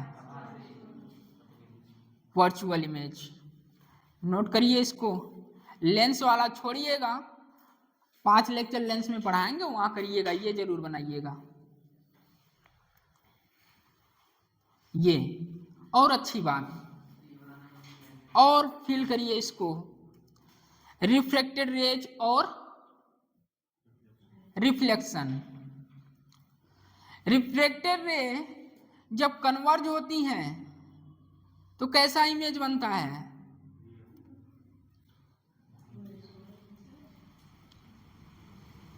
बताइए। और डाइवर्ज होती हैं, से रियल और वर्चुअल की बातें चल रही हैं, और अच्छे कैसे कह सकते हैं इसको? बताइए। जब रिफ्लेक्टेड रे कन्वर्ज हो, और कन्वर्ज हो रही हैं, इसका मतलब मीट करेंगे। अभी लेंस में बताएं कन्वर्ज तो हो रहा है, लेंस क्या कर रहा है? कन्वर्ज कर रहा है, इसका मतलब रियल इमेज। यदि रिफ्लेक्टेड रे डाइवर्ज हो तो वर्चुअल इमेज। इसको भी लिखिए।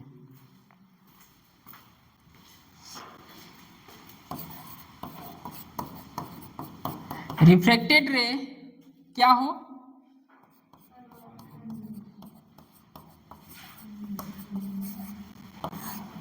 कन्वर्जिंग हो, कैसा इमेज बनेगा?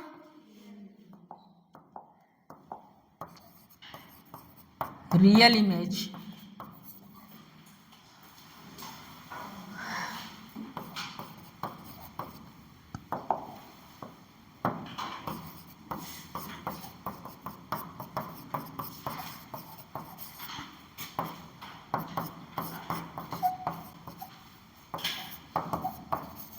डाइवर्जिंग का मतलब समझते हैं? ये जो भी आप मिरर में देखे हैं, डाइवर्ज हो रही हैं, तो एक दूसरे से मीट करेंगे क्या? नहीं करेंगे। इसका मतलब ये डाइवर्जन है। और डाइवर्जन जो हो वो, और अच्छा अगर देखना है वर्चुअल इमेज, तो इस तरह भी आप कह सकते हैं। नोट करिए सारे पॉइंट्स को। फिर आते हैं हम अपने पॉइंट्स पर। कॉइन क्यों ऊपर दिख रहा है? क्योंकि वहां ऑप्टिकल इल्यूजन हो रहा है। ऑब्जेक्ट और इमेज पढ़ने का तरीका बदला कि वही वाला पुराना किताबी भाषा?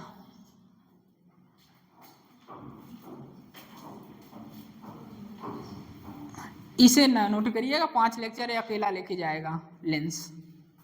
ये बना लीजिए, ये बातें याद रखिए, लेंस तक चलेगी बातें। ऑब्जेक्ट इवेंट से पहले की जो घटना होती है वो ऑब्जेक्ट कहलाता है। इवेंट्स के बाद की जो घटना होती है वो इमेज कहलाता है।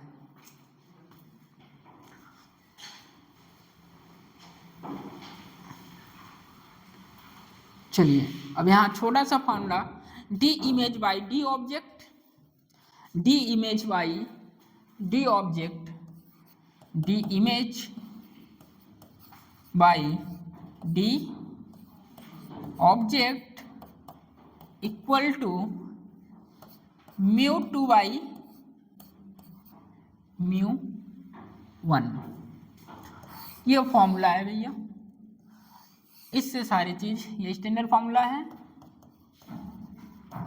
याद रखना है आपको। D image by d object, d image by d object. मैं एक क्वेश्चन पूछना चाहता हूं, क्या आप कभी अपने वर्चुअल इमेज को देख सकते हैं? यस या नो? एम्स 2015, एम्स 2015, क्या आप कभी अपने वर्चुअल इमेज को देख सकते हैं? हाँ भाई, वर्चुअली देखते हैं, डेली देखते हैं प्लेन मिरर में। आइए फोटो खींचना है, प्लेन मिरर लगा हुआ है, ऐसा फोटो खींचते हैं कि मेरा फोन भी आता है और मैं भी आता हूँ, तो वो फोन भी दिखाते हैं। वास्तव में वो अपने वर्चुअल इमेज को देख रहे हैं। हाँ भाई, एम्स यही पूछा था 2015 में, इतना ही पूछा था, क्या आप अपने वर्चुअल इमेज को देख सकते हैं या नहीं देख सकते हैं? तो यस करिएगा, आप अपने वर्चुअल इमेज को देख सकते हैं। फिर से एम्स ने पूछा 2017 में, वो बोला क्या आप अपने फोटोग्राफी को देख सकते हैं? हाँ, ये थोड़ा अटपटा सा क्वेश्चन था, थोड़ा परेशान किया था बच्चों को। फोटोग्राफी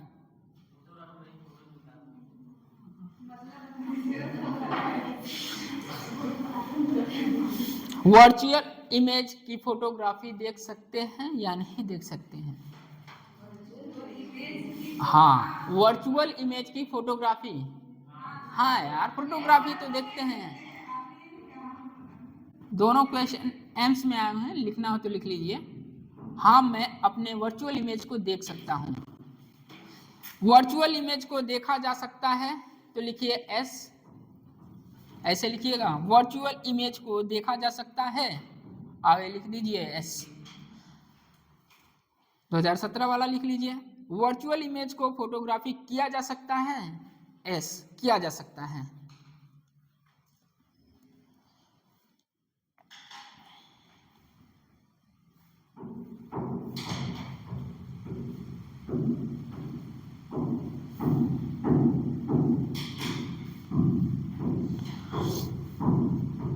वर्चुअल इमेज को देखा जा सकता है तो एस, देखा जा सकता है। वर्चुअल इमेज को फोटोग्राफी किया जा सकता है, एस।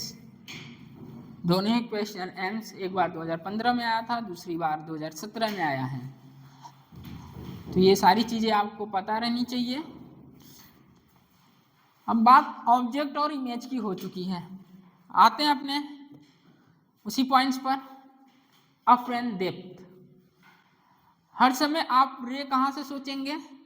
ऑब्जेक्ट से। और इवेंट्स के पहले वाली घटना के जो इंटरसेक्शन पॉइंट है वो क्या है, ऑब्जेक्ट, और इवेंट्स के बाद वाली जो रिफ्लेक्टेड रे हैं उसके इंटरसेक्शन जो पॉइंट्स हैं वो क्या है, इमेज। आप आसानी से वहाँ देख भी सकते हैं जो अभी बता के आए हैं।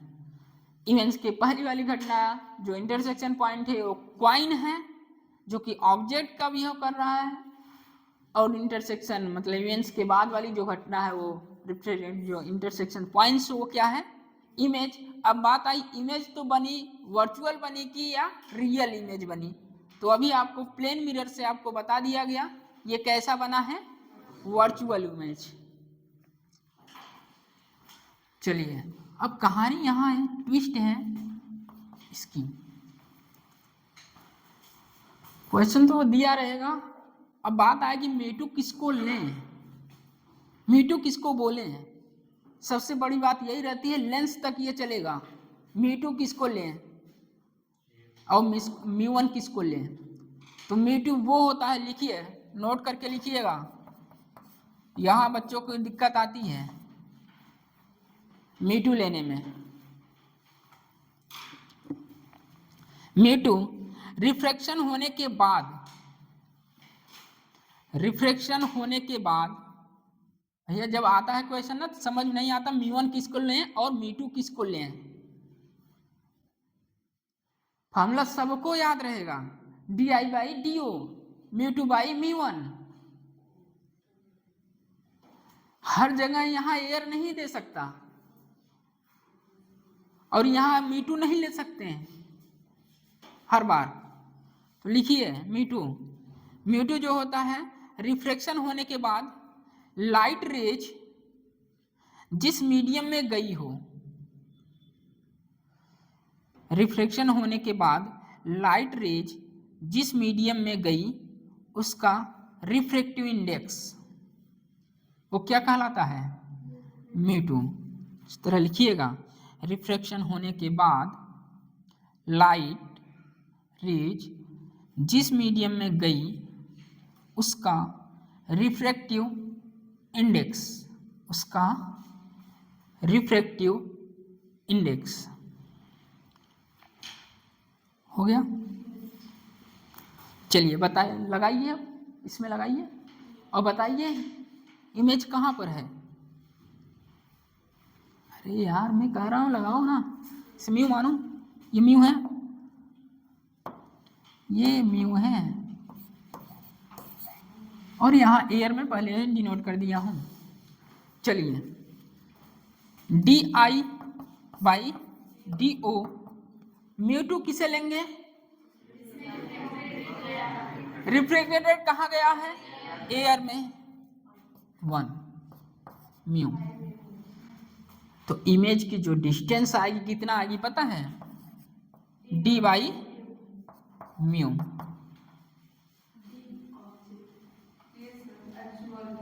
d अच्छा ये d है, ऑब्जेक्ट d है, ऑब्जेक्ट d है।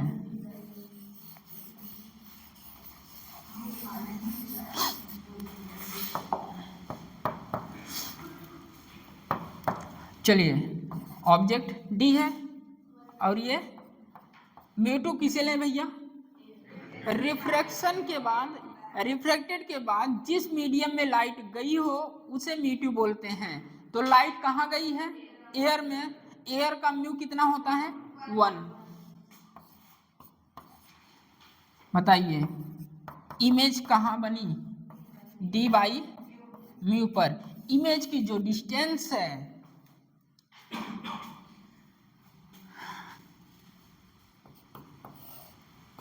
कितने पर है, इमेज की डिस्टेंस d/μ। कभी पूछा जाए कॉइन का जो इमेज का डिस्टेंस है कितना है, d/μ। पूरा नोट करिए, अब कंप्लीट है ये।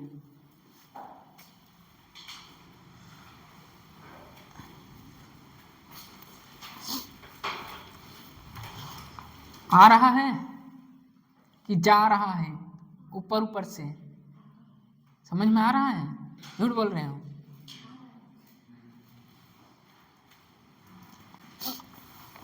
वहाँ प्लेन मिरर लिख लीजिएगा, लिखे नहीं इसका मतलब नहीं लिखिएगा, वहाँ लिखिएगा प्लेन मिरर है वो नीचे। अब मैं कभी भी पूछूं आपसे, यदि ग्लास है उसमें कॉइन को रखा गया है, तो बताइए उसकी इमेज की डिस्टेंस कितनी होगी, d/μ। इमेज कैसा होगा, रियल की वर्चुअल, तो वर्चुअल इमेज होगा। आप कभी भी कोई भी पूछे क्या ग्लास में रखा हुआ जो ऑब्जेक्ट है मैं उसे देख रहा हूँ कि उसके इमेज के देख रहा हूँ, मैं उसको कभी नहीं देख पाता, मैं उसको कभी नहीं देख पाता हूँ, मैं हमेशा उसके इमेज को देखता हूँ। मैं उसे तभी देख सकता हूँ, उसको देखने के लिए मुझको अंदर जाना पड़ेगा। इसका मतलब कॉइन और ऑब्जर्वर दोनों ही अंदर रहें पानी के अंदर मैं भी रहूँ और ऑब्जेक्ट भी रहे तो नहीं देख सकते हैं, देख सकते हैं, ठीक है। और जब ऑब्जर्वर बाहर हो और कॉइन अंदर हो तो वो कभी कॉइन को देखेगा ही नहीं, वो हमेशा उसके इमेज को देखेगा। और जब पूछा जाए कॉइन की जो इमेज की डिस्टेंस होती है कितनी होती है, d/μ। अब बात यही आती है शिफ्ट। हो गया ये सबका, ये बगल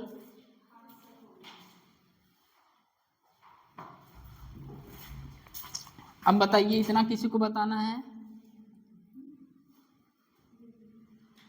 नहीं समझ में आया, क्या दिक्कत है किसमें, इंद्रधनुष,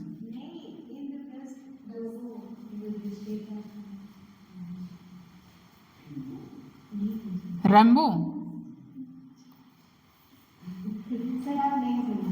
हाँ अरे बताओगे तो समझ में आएगा।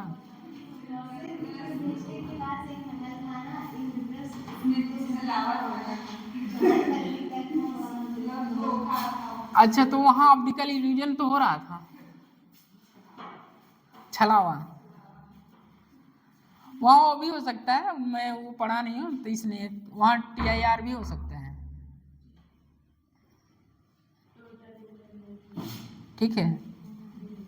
जैसे मिराज विराज नहीं होते हैं, डायमंड का चमकना मिराज, रेगिस्तान में मरीच का, ठीक है, वो भी हो सकता है। तो मुझे नहीं मतलब मैं नहीं पढ़ा हूँ तो वो नहीं बता सकता मैं यहाँ की, ठीक है। तो वहाँ TIR भी मतलब अप्लीकेबल हो सकता है। मृग मरीच का, चलिए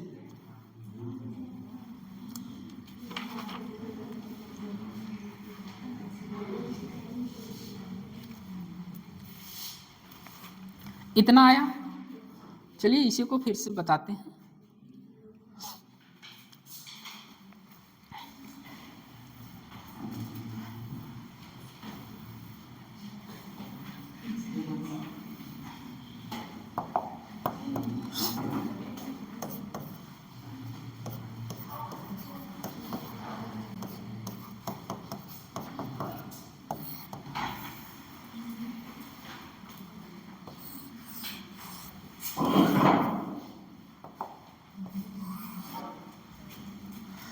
ये ऑब्जर्वर है,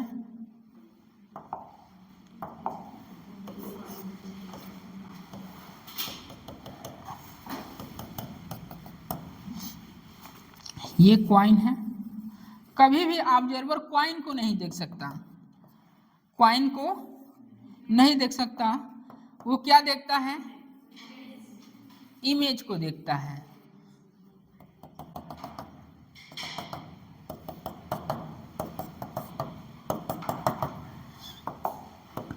किसको देखता है, इमेज। और कॉइन की जो इमेज की डिस्टेंस होती है कितनी होती है, d/μ। डायरेक्ट करना है अब, ठीक है।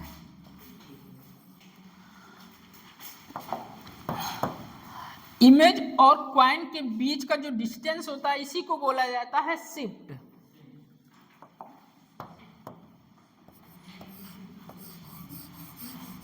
बनाइएगा साथ साथ। इसको क्या बोलते हैं? शिफ्ट। ये इमेज, बनाइए इसको डी।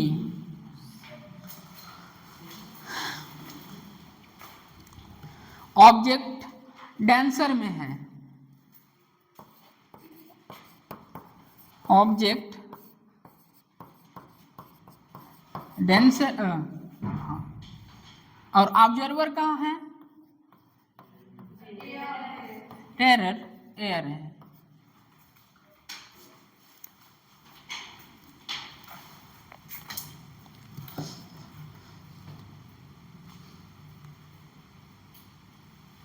शिफ्ट बता सकते हैं?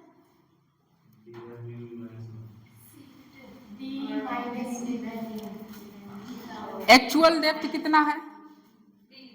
डी। अपरेंट वेट कितना है? D by mu. तो शिफ्ट क्या होगा? D minus D by mu,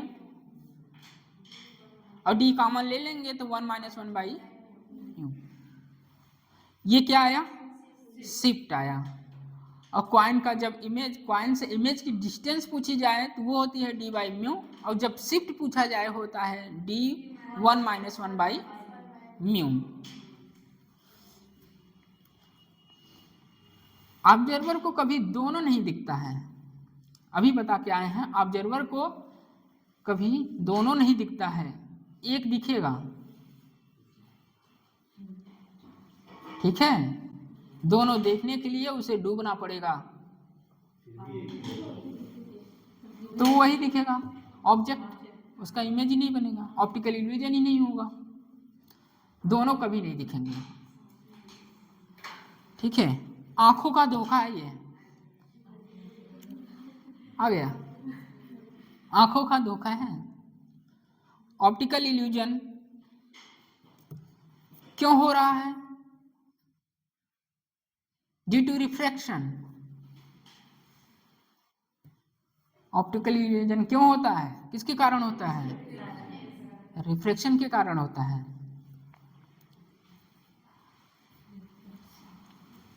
लिख लीजिएगा, यदि ऑब्जर्वर और क्वाइन बोथ अंदर हो तो ऑप्टिकल इल्यूजन नहीं होगा।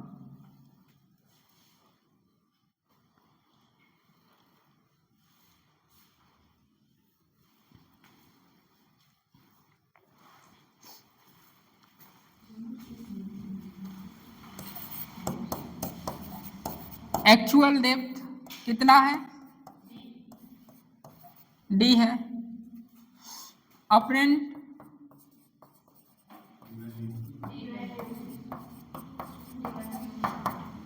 कितना है? Shift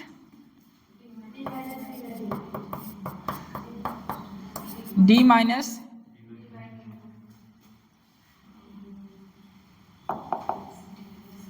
actual minus apparent D minus D by mu, जो शिफ्ट हुआ कितना? D 1 minus D by mu. Note कर लीजिए, 1 by mu, 1 by mu.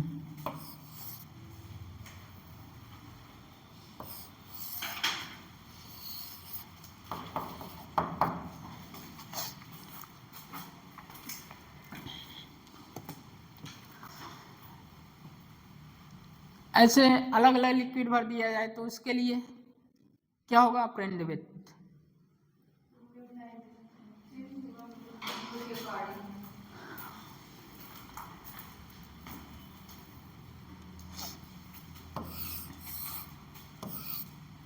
Glass है,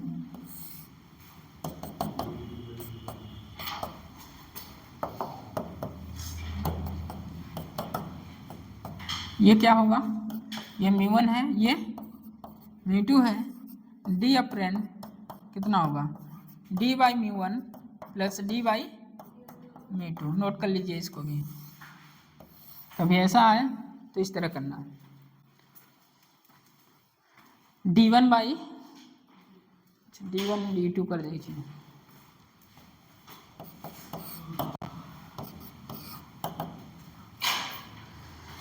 D1 D2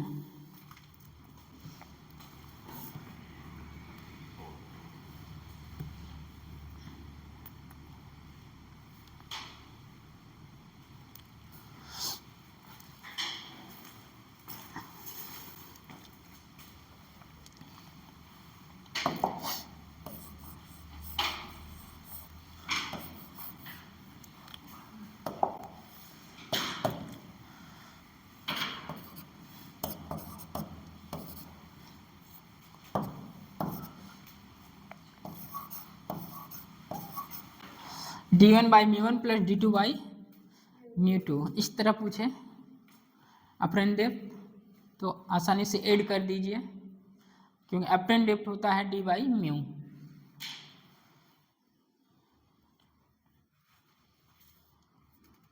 माइक्रोस्कोप डालिए, माइक्रोस्कोप प्रॉब्लम। कहानियाँ चल रही हैं, इसके बाद क्वेश्चन चलेंगे। Microscope problem.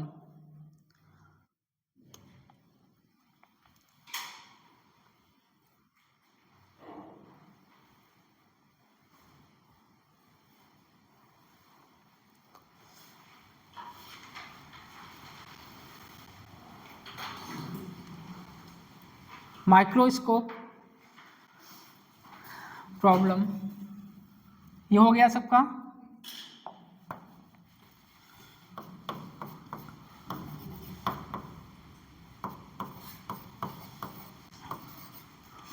माइक्रो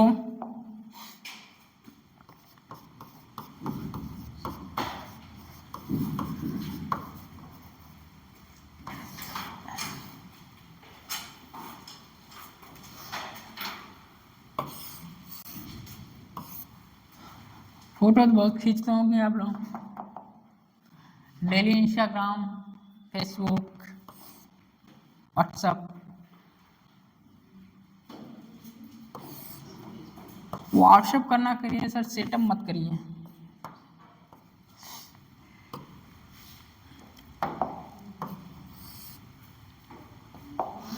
मार्क है, मार्क।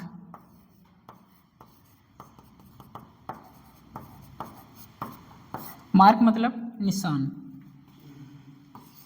ये फोकस किया गया है।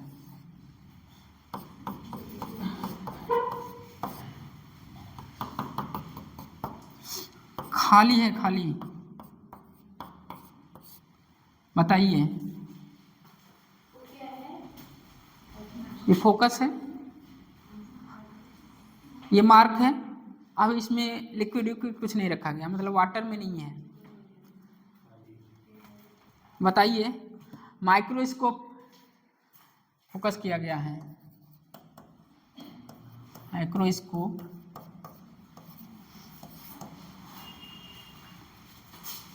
मार्क दिखेगा कि मार्क का इमेज दिखेगा कि निशान एकदम क्लियर दिखेगा?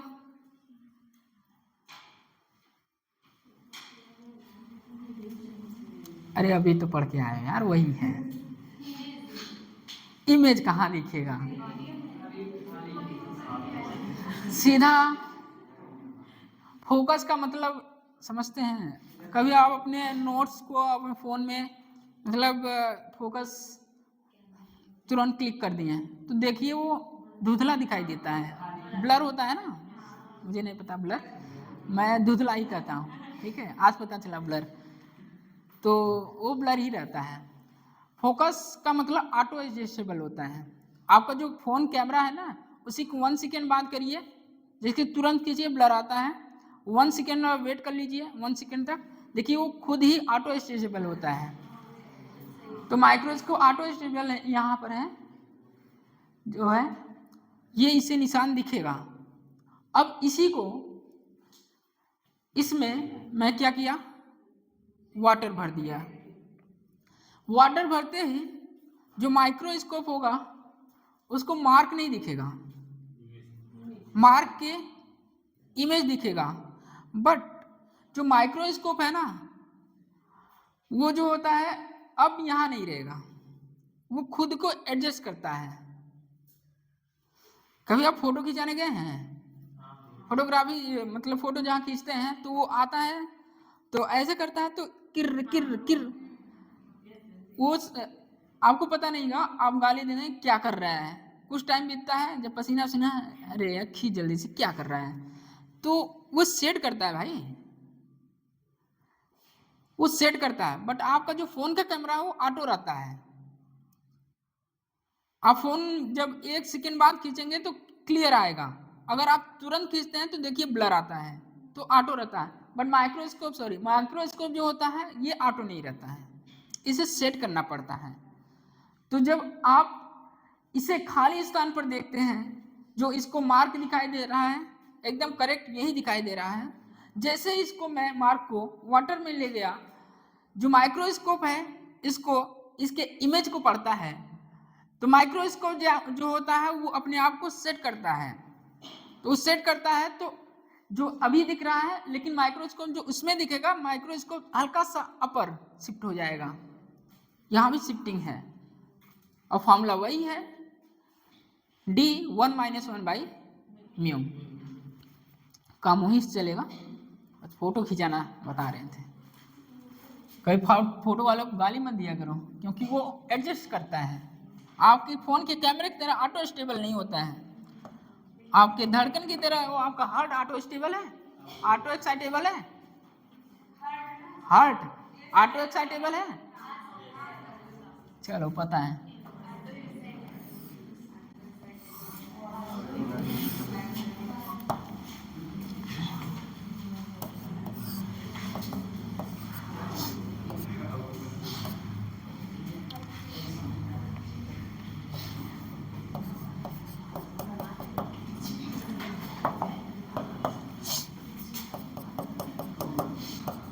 बनाते रहिए।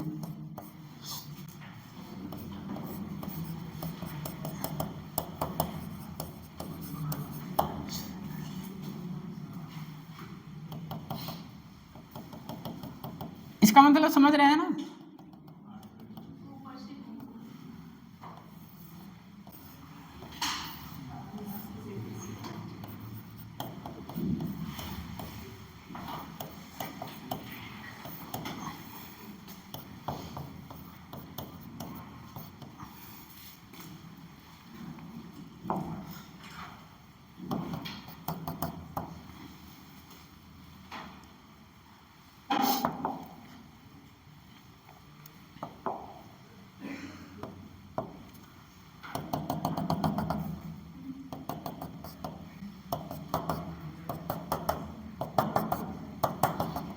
बातें नहीं,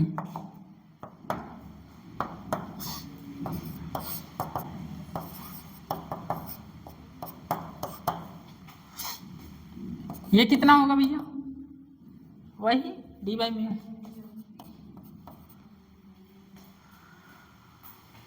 कितना शिफ्ट हुआ है?